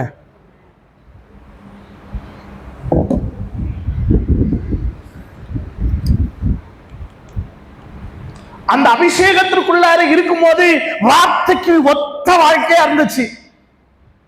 அதை இசைந்து போக விரும்பினோம், அந்த வார்த்தையின்படி நடக்க விரும்பினோம், அந்த வார்த்தை சொல்லுகிறபடியே போக நினைச்சோம். ஹல்லேலூயா. மற்ற எந்த வார்த்தைக்கு நம்ம இடம் கொடுக்கல, மாம்சம் சொன்ன வார்த்தைக்கு இடம் கொடுக்கல, நம்மளோட நெருங்கி பழகுகிறவர்களுடைய வார்த்தைக்கு இடம் கொடுக்கல, நம்மளோட உடன் பிறந்தவர்களுடைய வார்த்தைக்கு இடம் கொடுக்கல. ஒன்னே ஒண்ணுக்கு தான் இடம் கொடுத்தோம், கர்த்தர் பேசணும்னு உட்கார்ந்திருந்தோம். அன்பு வளர்ந்துச்சு, ஆராதிக்கிற ஆராதனையில அன்பு வளர்ந்தது, விசுவாசம் பெருகுச்சு, வார்த்தை மேல விசுவாசம் இருந்தது. அப்படியே நடந்தது பிரதர், பொய்யெல்லாம் சொல்லல, உண்மையே சொல்றேன். அந்த வார்த்தையை நம்பின பிரகாரம் அப்படியே நடந்தது. அற்புதம். கர்த்தர் என்னோட பேசின காரியத்தை கண்ணார பார்த்தேன். அற்புதம் நடக்கிறதுக்கு முன்னாடி ஆண்டவர் என்னோட பேசினார், இதை செய்வேன்னாரு, அது அப்படியே செஞ்சார். பார்த்தோம், பார்த்து வளர்ந்த கூட்டம் நம்ம. இப்ப இருக்கிற காலகட்ட சபைகள் அல்ல, நம்ம ஆதி சபை இதிலே கட்டப்பட்டது. அன்பிலும் விசுவாசத்திலும் ஜெபத்திலும் ஆராதனையில் வளர்ந்த சபை. சாதாரணமா வளரல, பணத்திலேயோ பெருமையிலேயோ அதிகார பலத்திலேயே வளரல சபை, இதுலதான் வளர்ந்துச்சு. இன்னைக்கு நாம பார்க்கும்போது இது பெரிய சபை அப்படி தோணும், இங்க கூட்டம் அதிகமா இருக்கு அப்படி தோணும். அப்படி வளரல இந்த சபை. வார்த்தையில விசுவாசத்துல வளர்ந்த சபை, அன்புல வளர்ந்த சபை, ஆராதனையில வளர்ந்த சபை, ஜெபத்துல வளர்ந்த சபை. அதனாலதான் இவ்வளவு நாளும் காற்று அடித்த போதும் பெரும் புயல் வந்த போதும் சபை இன்னும் நிற்கப்படுகிறது. பொறுமையா இருந்துச்சு, ரொம்ப பொறுமையா இருந்துச்சு. கேவலமாய் பேசினார்கள், சபையை குறித்து பேசினார்கள், ஊழியர்களை குறித்து பேசினார்கள், விசுவாசிகளை குறித்து பேசினார்கள். சபை பொறுமையா இருந்துச்சு. இன்னைக்கு சபையை கர்த்தர் உயர்த்தி வைத்திருக்கிறார். ஆமாதானே? ஆதி விசுவாசிகளுக்கு எல்லாருக்கும் தெரியும் எவ்வளவு பொறுமையா இருந்ததுன்னா அவ்வளவு பொறுமையா இருந்தது. அடிக்கப்பட்டார்கள், அவமானப்படுத்தப்பட்டார்கள், நிந்தைகளையும் அவமானங்களையும் சுமந்தார்கள். ஆனால் இந்த சபை பொறுமைக்கு தக்கதாய் கர்த்தர் இந்த நாட்களில் பலன் கொடுக்கிறார். இப்ப இந்த சந்ததி அப்படி மாறுச்சுன்னா பின்னாட்களில் ஒரு சந்ததி சொல்லும், அவ்வளவு உபத்திரவத்திலும் அவர்கள் பொறுமையாக இருந்தார்கள். ஹல்லேலூயா. ஐந்தாவது தேவனை மகிமைப்படுத்தினார். தேவனை மகிமைப்படுத்தின கூட்டம் வேற எதையும் சொல்லாது, கர்த்தர் கர்த்தர்னு சொல்லிக்கிட்டே இருந்த கூட்டம்.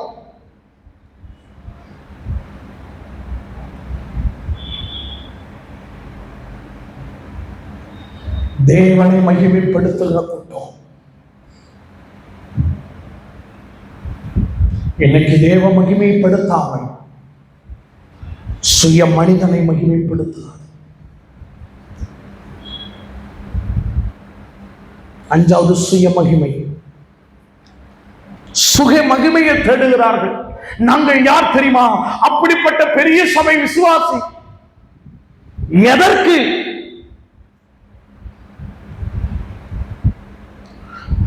அப்போஸ்தலனாகிய பேதுரு ஒரு சபைக்கு போகிறார். சபை பெரிய சபை, மக்கள் கூட்டம் இருக்கிறது, ஆனா உள்ள அபிஷேகம் இல்லை. பேதுரு வருத்தப்படுறாங்க. நான் சொல்றது புரியுதா? சபை பெரிய சபை, மக்கள் இருக்கிற கூட்டம், ஆனா உள்ள அபிஷேகம் இல்லை. சுய மரியாதை உள்ள கூட்டம், நாங்கள் கூட்டமுள்ள ஆட்கள், பெரிய சபை. அதை எதற்கு? கர்த்தரை மகிமைப்படுத்துகிற சபையா? எப்படி இருக்கும் பிரதர்? கர்த்தரை மகிமைப்படுத்துறோமா? உள்ள வந்த ஆராதனையில் வந்து யாரை மகிமைப்படுத்துறோம்? யாரை பிரியப்படுத்துகிறோம்? எலியா கேட்டது போல கேட்கிறேன். எந்த மட்டும் 2 நினைவுகளால் ஆராதனையில வந்து உட்கார்வீங்க. மனுஷனை பிரியப்படுத்தல்ல, தேவனை பிரியப்படுத்துங்க. இன்னைக்கு மனுஷனை பிரியப்படுத்த, பிரியப்படுத்த, பாசமாவ பிரியப்படுத்த,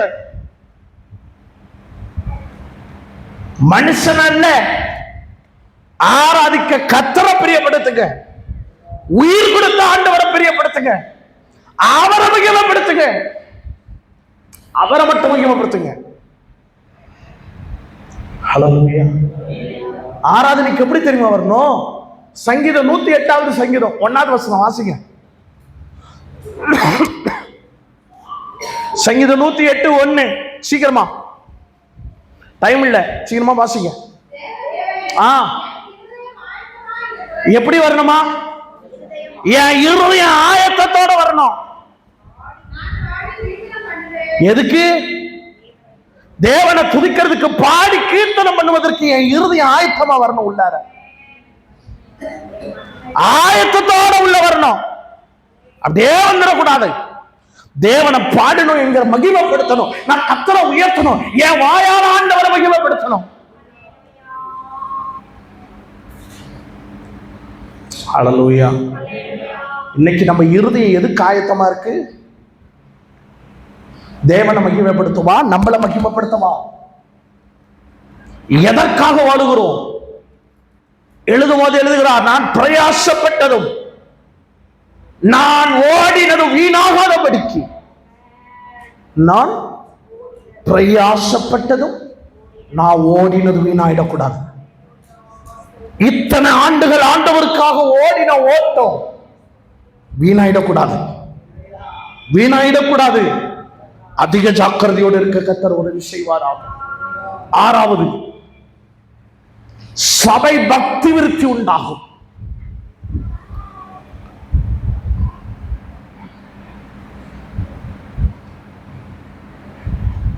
சபை பாழாக்கப்படும்.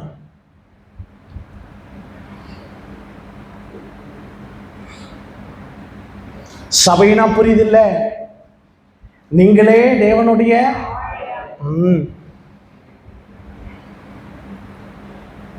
சபை பக்தி விருத்தி உண்டாகும், உள்ள வேலை நடக்கும், கர்த்தருக்காக இன்னும் பக்தியாய் ஓடுவார்கள்.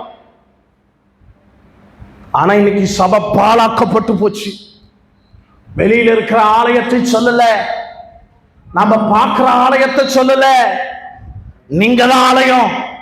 இந்த ஆலயம் தீக்கரையாக்கப்படுது. எப்படி? என் இருதயம் கபடினால் நிறைந்திருக்கிறது. என் சிந்தை, என் பேச்சு, என் நடக்கை, என் பார்வை, என் கை பாழாக்கப்பட்டிருக்கு.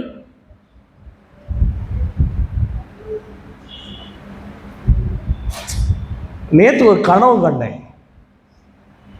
என் இருதயத்தை ரணமாக்கின கனவு. ரொம்ப சீக்கிரம் அப்படி ஒன்றும் நமக்கு ஒன்றும் வந்ததில்லை, புதுசா இருந்தது. ஒரு வாஷ் பேஷன்ல வாந்தி பண்றது. அந்த வாஷ் பேஷன்ல வாந்தி பண்ணதை எடுத்து ஒரு ஆளு தின்றா. அப்படி அவரே தான் வாந்தி பண்றாரு. சப்பாத்தி கிளீன் பண்ணிட்டு சப்பாத்தி எடுத்து சாப்பிட்றாரு. இதை பார்த்தது எந்திரிச்சு உட்காந்துட்டேன்.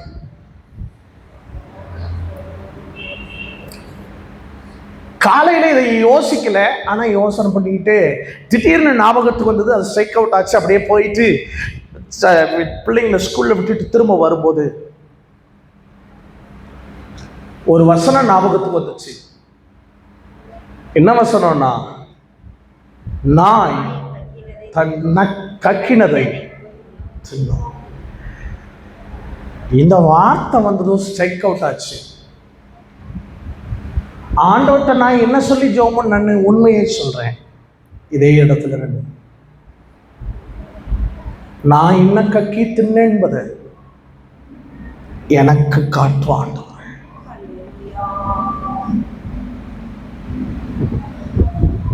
நான் என்னத்தை கக்குனது எனக்கு தெரியணும்ல, என்னோட இடைவிட ஆண்டவரே.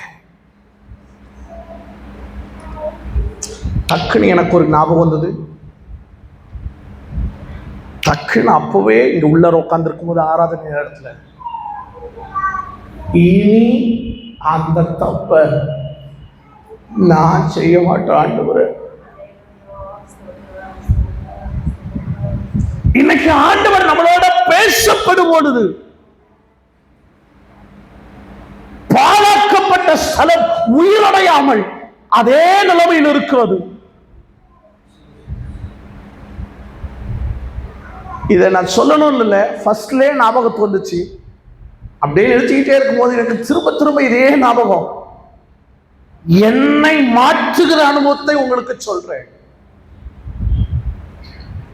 அது இன்னைக்கு இப்ப வரைக்கும் அது மறக்கல. அந்த கனவு அவ்வளோ சீக்கிரம் வர்றதில்லை. ஆண்டவர் நம்மளோட பேசுகிறார். இன்னைக்கு பக்தி விருத்தி உண்டாயிருக்கா?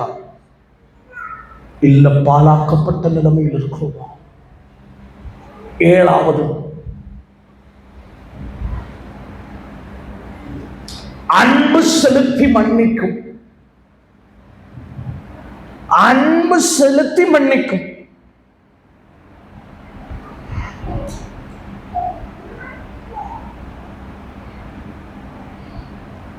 பெருமையுடன் எரிச்சலுடன் இருக்கும்.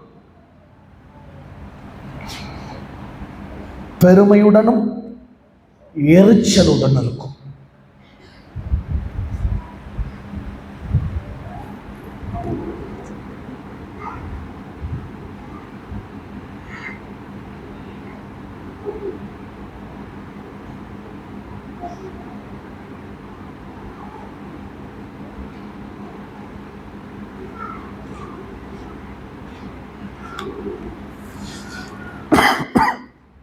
அன்பு செலுத்தி மன்னிக்கும். இந்த வார்த்தையை எழுதும் போது இப்படி எழுதலான்னு யோசனை பண்ண, மன்னிக்கிற அனுபவம். ஆனா அப்படி எழுதக்கூடாதுன்னு நான் நினைக்கிறேன். இப்படிதான் எழுதணும். அன்பு செலுத்தி மன்னிக்கணும். இன்னைக்கு ஈஸியா வார்த்தையை சொல்லிட்டு போயிடுறோம். என்னன்னு? சாரி. ஹலோ, ஆமா தானே? நான் ரொம்ப இந்த விஷயத்துல ரொம்ப எங்க அம்மாட்ட போய் கேளுங்க, டக்குன்னு சாரிட்டுருவேன். எங்க அம்மா சொல்லுவாங்க, எதுக்குடா சாரி, உன் சாரியை தூக்கி குப்பையில போடுவாங்க. யார்கிட்ட வேணா கேட்கலாம். அதெல்லாம் அடுத்த 10வது நிமிஷம் சாரின்றாங்க. ஆனா இந்த வார்த்தை என் இருதயத்தை அன்போடு சாரி கேட்கணுமா?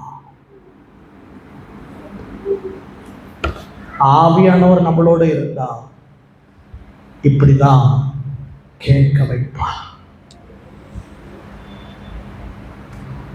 இதுக்கு ஒண்ணு சொல்லட்டுமா? அப்போஸ்தலனாகிய பேதுருக்கிட்ட ஆண்டவர் கேட்கிறாரு, அன்பா இருக்கிறியான்னு கேட்கிறாரு. ஆமா ஆண்டவரே. 2வது முறை கேட்கிறாரு, ஆமா ஆண்டவரே. 3வது முறை கேட்கும் போது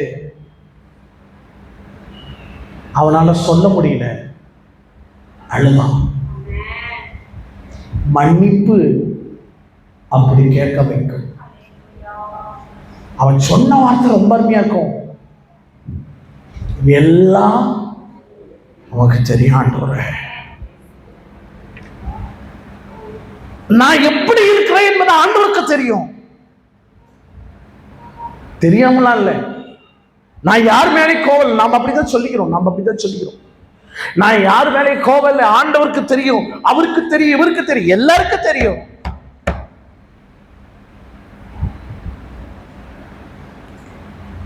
பேதுரு ஒரு சீனியர் மேன். வேத பண்டிதர்கள் சொல்லுகிறார்கள் இயேசுவை விட மூத்தவர் என்று சொல்லலாம். எல்லாருக்கும் முன்னாடியும் பேதுரு அழுகிறான்.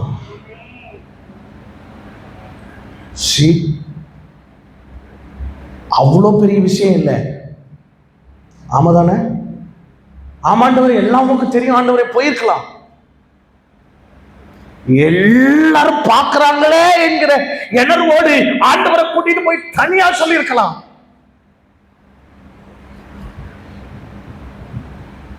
என்னை யார் பார்த்தாலும் சரி, எல்லாம் உங்களுக்கு தெரியும் ஆண்டவரே.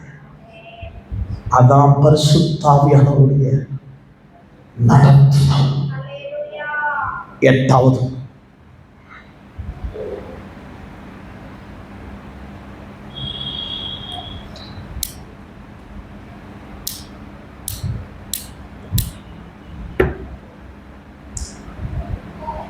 உங்கள் சாட்சிகள் மற்றவர்களை ஏவி எழுப்பும்.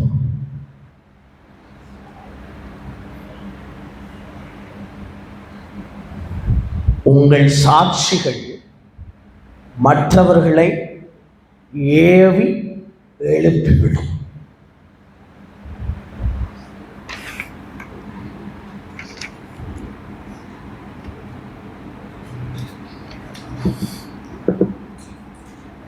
அதே அந்த பக்கம் எழுத வேண்டியது, ஆழ்ந்த கவலை உணர்வை கொண்டு வரும். ஆழ்ந்த கவலை உணர்வை கொண்டு வரும்.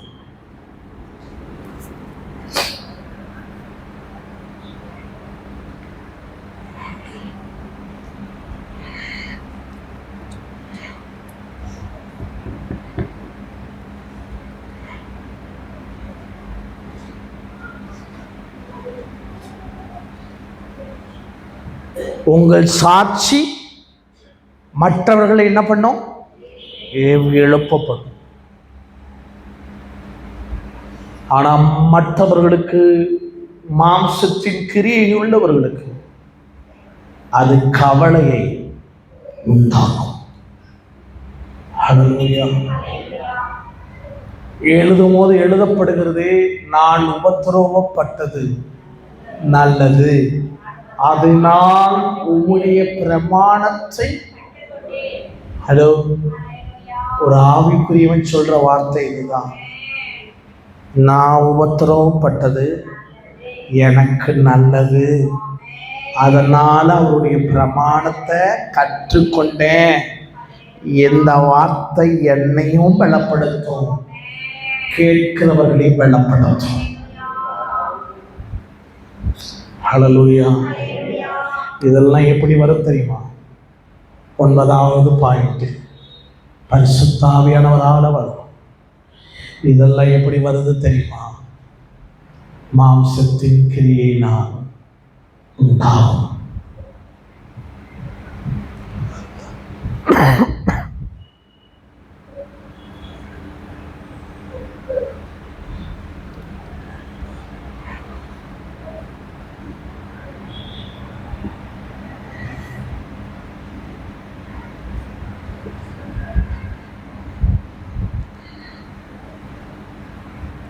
பாஸ்டர், நான் மாம்சத்தின் கிரியை விட்டு ஆவிக்குரிய கிரியை உள்ள மனுஷனாய் நான் மாறணும், நான் என்ன செய்யணும்?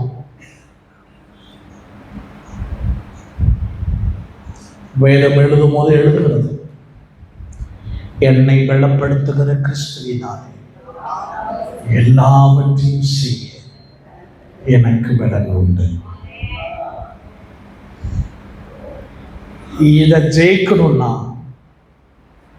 மாம்சத்துக்குரிய கிரியைகள் அழிக்கப்படணும்னா பரிசுத்த ஆவியானவர் நமக்குள் வர வேண்டும்.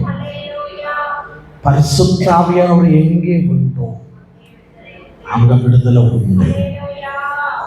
ஹல்லேலூயா, ஹல்லேலூயா. இன்னைக்கு எப்படி வாழ்றோன்றத நம்மை நாம நிதானித்து பார்ப்போம்.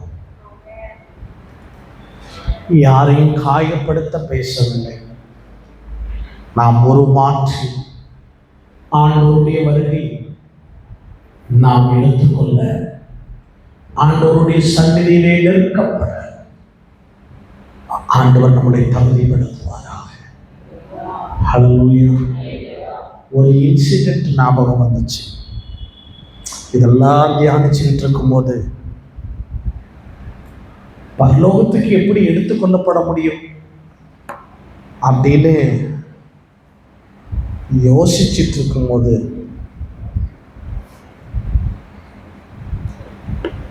இப்படி குதர்க்கமா யோசிச்சேன், என்ன மாதிரி உண்டான பார்ட்டியெல்லாம் எப்படி கூட்டிட்டு போவார் ஆண்டவர் அப்படின்னு நினைச்சுக்கிட்டு இருக்கும்போது ஒரு நினைவு வந்தது. நான் அபிஷேகம் பெற்ற அந்த நினைவு. இவ்வளவு பெரிய உருவம், இதை விட இன்னும் கொஞ்சம் இருப்பேன்னு நினைக்கிறேன். நான் அது வரைக்கும் போயிட்டு வந்ததா சொன்னாங்க. எங்க அண்ணன் ஜெய்சிங் என்ன இருந்தா, டேய் நீ குதிடா அப்படின்னா, வீட்டுக்கு போனதும் குதிக்கவா, சும்மா குதிடா அப்படின்னா, ஏன் சும்மா இருக்க முடியாத உன்னால அப்படின்ட்டு, நீ குதிடா. நானும் அவனு மற்ற மாடியில் ஹவுசிங் போர்டு குதிச்சேன். என்னால் ஒரு அளவுக்கு தான் குதிக்க முடிஞ்சது. உடனே எங்கள் அம்மாட்ட வந்து கேட்குறேன், எப்படி சித்தி இவன் மட்டும் அப்படி குதிச்சான்னு கேட்டான். எப்படி இவன் மட்டும் அப்படி குதிச்சான்? நான் ஏன் சொல்ல வரேன்னா, அபிஷேகம் சாதாரணமானது அல்ல, அவனுடைய வருகையும் சாதாரணமானது அல்ல. ஹல்லேலூயா. இது கிளியரிட்டி ஆனதும் நான் நினைச்சேன், என் அப்பா ஒரு நிமிஷத்துல என்னை ஜெட்டு வேகத்துல கொண்டு போக முடியும். இவ்வளோ பெரிய உருவமே பறந்துச்சுன்னா, ரேடியம் பால் மாதிரி குதிச்சதுன்னா, உருவத்தில் அல்ல. நான் சொல்ல வரும் கருத்து உருவத்தில் அல்ல, உள்ள இருக்கிற ஆவியானவரா. நான் குள்ளையா இருக்கேன், நான் ஒல்லியா இருக்கேன், நான் கருப்பா இருக்கிறேன், நான் வெள்ளையா இருக்கிறேன், அதுல இல்ல பரிசுத்த ஆவியானவர். அதுல இல்ல பரிசுத்த ஆவியானவர். என் நிறமோ என் உருவமோ அதுல இல்ல ஆவியானவர். அது கடுகா இருந்தாலும் அது கர்த்தருக்கு தேவை. தேவ சமூகத்தில் முழங்காலும் படிடுவோமா?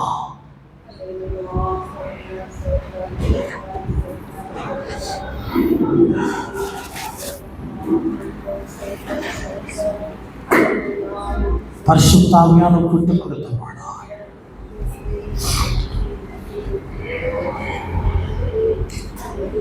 சபை மாறுவதாக, சபை மாறுவதாக,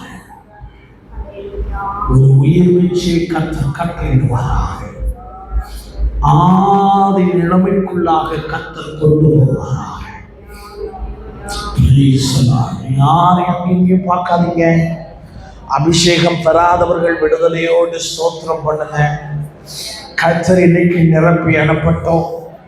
வரங்களினால, கிரியைகளினால, ஊழியத்தினால நிரப்பட்டோம். கர்த்தர் திட்டமும் தெளிவுமாய் உங்களோட பேசட்டும், உங்களோட பேசட்டும், பேசட்டும். விடுதலையோடு ஸ்தோத்திரம் பண்ணி நல்ல வாய்களை திறந்து, அபிஷேகம் பெறாதவங்க நல்ல வாய்களை திறந்து ஸ்தோத்திரம் சொல்லுங்க, ஸ்தோத்திரம் சொல்லுங்க, நல்ல ஸ்தோத்திரம் சொல்லுங்க. அந்நியவாசியினுடைய அடையாளத்தோட கர்த்தர் இன்னைக்கு நம்மளை நிரப்பட்டு விடுதலையோடு. ஓ glory to God. உங்க சத்தத்தை கர்த்தர் கேட்கட்டும். ஒரு 5-10 நிமிடத்துல நம்ம முடிக்க போகிறோம். ஆனா அதற்குள்ளாக நம்ம நிரப்பப்பட்டு அனுப்பப்படணும் நான் விரும்புகிறேன். உங்க சத்தத்தை கர்த்தர் கேட்கட்டும். Praise the Lord.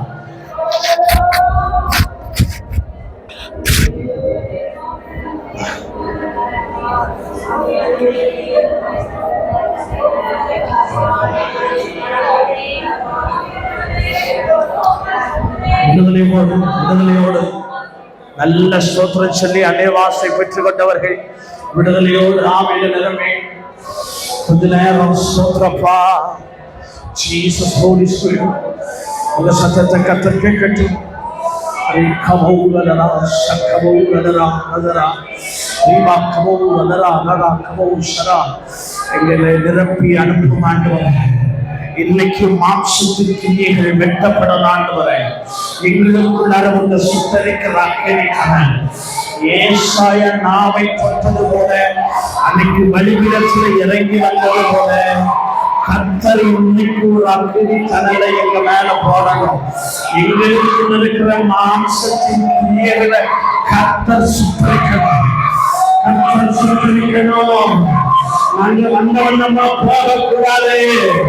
ஒரு உயிர் வீழ்ச்சி உண்டாவதாக, ஒரு அரண் பற்றி பிடிப்பதாக, தொடுவதாக, தொடுவதாக, தொடுவதாக, தொடுவதாக.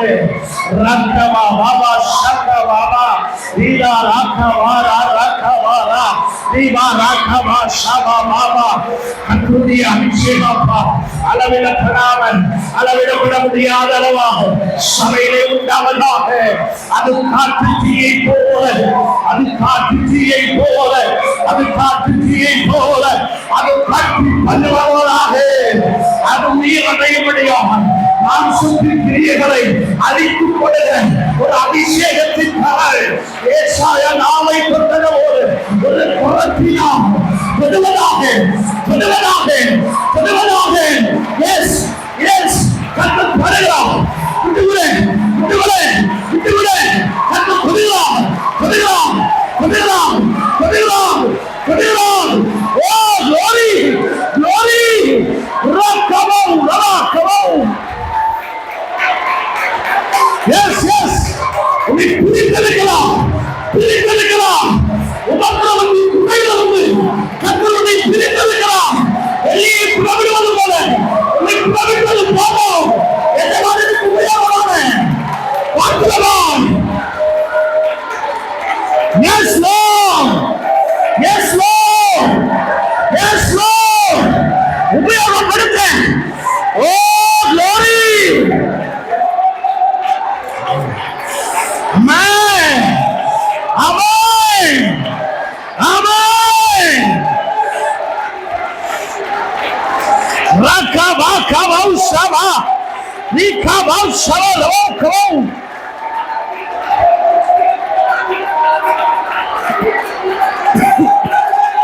Yes yes yes yes. அப்படிதான் அப்படிதான். கொடுக்கலாம் கொடுக்கலாம் கொடுக்கலாம் கொடுக்கலாம்.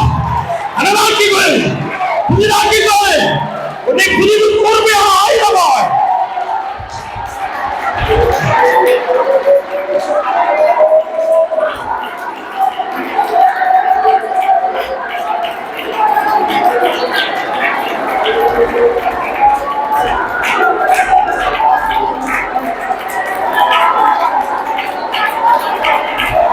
S yes yes yes yes. கணக்கான அளவில்ல சபையை கணக்கான அளவில்ல வீச்சர் ஆழத்திற்குள்ளான் வீச்சர் ஆழத்திற்குள்ளான் சபையை கொண்டு வந்து நிறுவுகிறான். உயிரடைய பண்ணுகிறான்.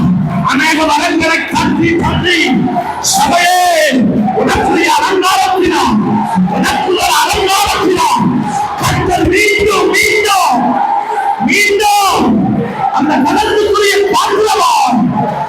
ஓ glory.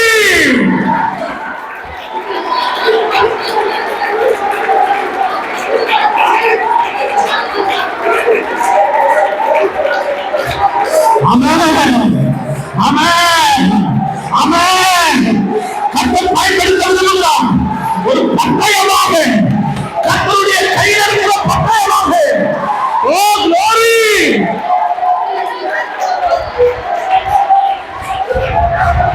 பூமியில எதை கட்டுறியோ அது பரலோகத்தில் கட்டப்படும். அது எதை கட்டவிக்கிறையோ அது பரலோகத்தில் கட்டவிக்கப்படும்.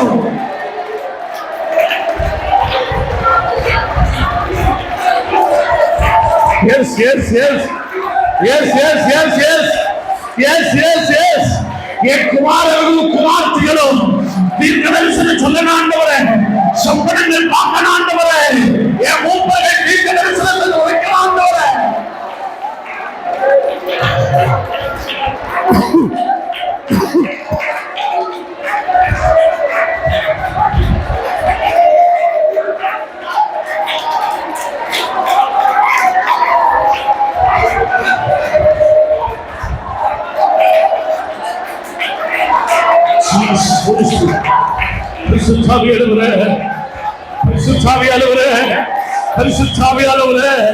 Thank you for your presence, உம்முடைய பிரசன்னத்திற்காக நன்றி ஆண்டவரே. உம்முடைய வழி நடத்துதலுக்காக நன்றி ஆண்டவரே. இந்த 37 நாள் எங்கள் வாழ்க்கை உயிர்வடையும்படியால் எங்களை அனலாக்கியதற்காக நன்றி ஆண்டவரே. எங்களை கட்டி ஆண்டவரே புதிதும் கூர்மையான ஆயுதமாய் மாற்றினதற்காக நன்றி ஆண்டவரே.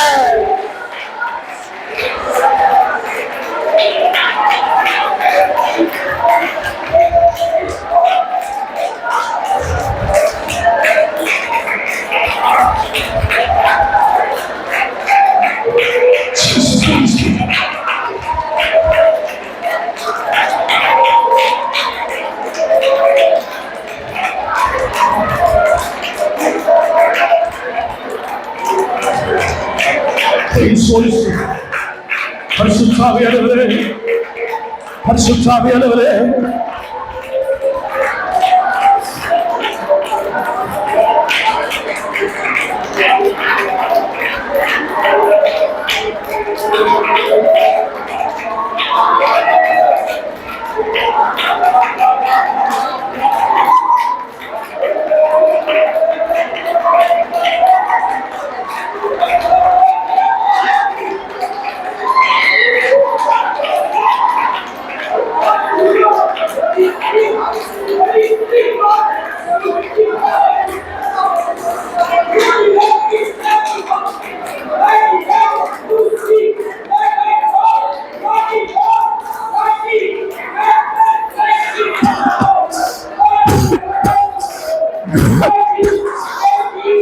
இந்த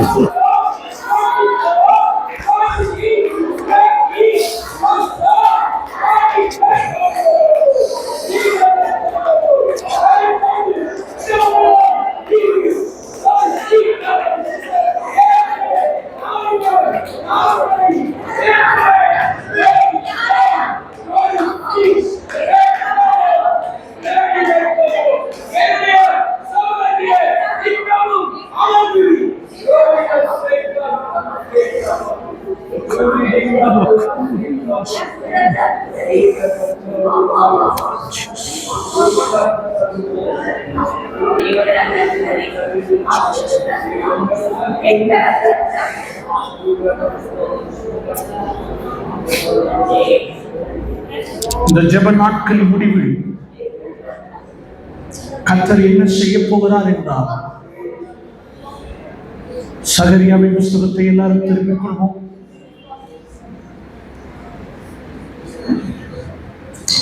ஆவியானவர் என்னோடு உணர்த்துகிறார், சபையோடு பேசுகிறார். நீ வளம் கொண்டு திருமணமாயிரு, கர்த்தருடைய சமூகத்தில் நித்தம் விழித்து. கர்த்தர் என்ன செய்ய போறார் தெரியுமா? என்ன செய்ய போறார் தெரியுமா? 13வது வசனம் 14வது வசனம் எல்லாரும் சேர்ந்து வாசிக்க போறோம். சகரியாவின் புஸ்தகம் 9ஆம் அதிகாரம் 13, 14. நான் எனக்கென்று யூதாவை நான் நேற்றி ஏப்ராயிம் வெள்ளை நிரப்பி சீயோனே உன் புத்திரன் கிரேக்க தேச புத்திரனுக்கு விரோதமாய் எழுப்பி உன்னை பராக்கிரமசாலையின் பட்டயத்துக்கு ஒப்பாக்குவேன். அவர்கள் பட்சத்தில் கர்த்தரோடு காணப்படுவார். அவருடைய அம்புகள் மின்னலை போல புறப்படும். கர்த்தராகிய ஆண்டவர் எக்காலத்தில் வருவார். தென் திசை சுழல் காற்று நகர்ந்து வருவார். இது ஒரு யுத்த களத்தை போல வச்சுக்கோங்க. யுத்த களத்தில் எக்காலம் ஊதப்படுகிறது, சுழல் காற்று அடிக்கிறது. கர்த்தர் வருகிறார். அவருடைய கையில் ஒரு வில் இருக்கு. 13வது வசனத்தில் சொல்லப்படுகிறது, எப்ராயிம் வில்லிலே நிரப்புவேன். எப்ராயிம் வில்லிலே நிரப்பி சீயோனை என்ன பண்ணுவேன்னா, கிரேக்க தேசத்துக்கு விரோதமாக, சத்துருக்களுக்கு விரோதமாக ஒரு கூட்டத்தை வில்லிலே அம்பாக வைக்க விரும்புகிறார். இன்னொரு கூட்டத்தை அவருடைய கையில் இருக்கிற பட்டயமாய் கர்த்தர் மாற்ற விரும்புகிறார். இது அப்படியே காட்சி பாருங்க. ஒரு பெரிய யுத்த களம். யுத்த களத்தில் கர்த்தருடைய கையில் காலத்தை ஓடுகிறது. ஒரு கீழ் காற்று வீசப்படுகிறது. கர்த்தருடைய கையில் இருக்கிற அம்பில் உங்களை வில்லாக நானே வெட்டுகிறார். ஒரு பட்டயம் இருக்கிறது. இந்த பட்டயத்தை கொண்டு சத்துருக்களுடைய சேனைகளை கர்த்தர் முறியடிக்க கர்த்தர் நம்மளை கொண்டு போகிறார். 2026 ஜெபிக்கிற ஜெபத்திற்கு கர்த்தர் பதில் தர விரும்புகிறார். நம்பிக்கையோடு சொல்லுகிறே, அரணுக்கு திரும்புங்கள். இரட்டிப்பான நன்மையை இன்னைக்கே தருவேன். உன் குடும்பத்துக்கு விரோதமா, உன் விரோதிகள், உன் சத்துருக்களுக்கு விரோதமா கர்த்தர் உங்களை எழுப்பி நிற்கிறார். வீட்டில் போய் இந்த 2 வசனத்தை சேர்த்து வாசிங்க. 13வது வசனத்திலே சொல்கிறார், அவர்கள் பட்சத்தில் கர்த்தர் காணப்படுவார். உங்க பட்சத்துல கர்த்தர் இருப்பாரு. இந்த மனுஷன் நினைக்க முடியாது. உலகத்தை கலக்கிறவர்கள் இங்கே வந்துவிட்டார்கள். கொண்டிருக்கிறார். கர்த்தர் உங்களை கொண்டு பெரிய காரியத்தை ஏதோ ஒரு நோக்கத்திற்காக கர்த்தரை உபவாசிக்கிற நாட்களில் உங்களை கொண்டு வந்து நிறுத்தியிருக்கிறார். நான் சொல்லணும், நான் 2 காரியத்தை சொல்லுவேன். இந்த 37 நாள் உங்களை ஒரு பட்டயமாக அவர் தீர்த்துக்கிட்டே இருந்திருக்கிறாரு. ஒரு அந்த மாதிரி உங்களை அழகாசி யுத்த கடல்களிலே போய் சத்துருக்களை பிளந்து செல்லக்கூடிய அம்புள்ளாய் கர்த்தர் மாற்றிட்டு வந்திருக்கிறார். நான் நினைக்கிறேன் சத்துருக்களை ஜெயம் கொள்ளுகிற ஆண்டாய் கர்த்தர் இந்த நாட்டிலே கர்த்தர் நமக்கு தரட்டும். 2 கரங்களை உயர்த்தி யாரை பார்க்காதீங்க, என்னை கொண்டு பயன்படுத்தும்.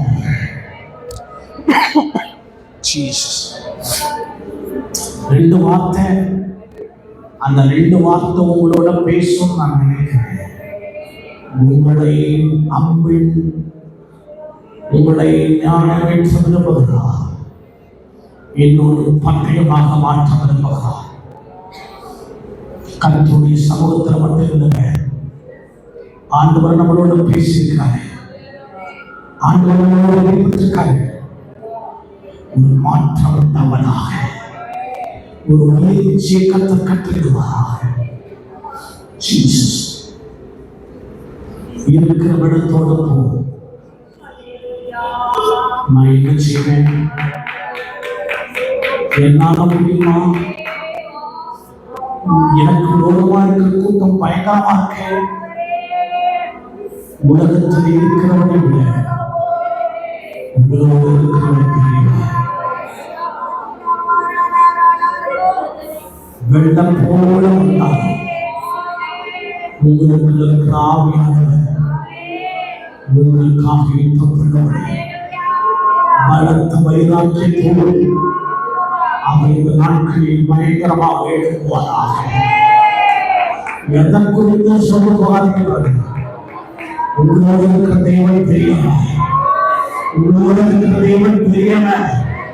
அண்ட சராசரிகளின் வார்த்தையினால் உருவாக்கினேன் தேவன் நம்மளோடு இருக்கிறார். முன்னேறி செல்லுங்க, முன்னேறி செல்லுங்க, முன்னேறி செல்லுங்க. கர்த்தர் நம்மளோடு இருக்கிறார். அன்னைக்கு மோசே 12 பேர் அனுப்பும் பொழுது அதுல 2 பேர் சொல்றாங்க, கர்த்தர் நம்மளோடு இருக்கிறார். இன்னைக்கு ஆவியானவர் உங்களோடு பேசுகிற ஒரே வார்த்தை, நான் உங்கள் பட்சத்தில் நின்று உங்களுக்காக யுத்தம் பண்ணுவேன். கர்த்தர் நம்மளோடு இருக்கிறார். தைரியமாக முன்னேறிச்சு. இது வெற்றி ஆண்டாய் மாறட்டும். ஜபத்திற்கு ஒரு வெற்றி கிடைக்கட்டும்.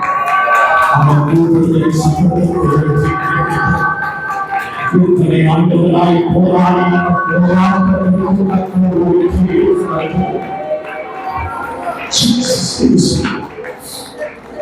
நீங்க என்னோட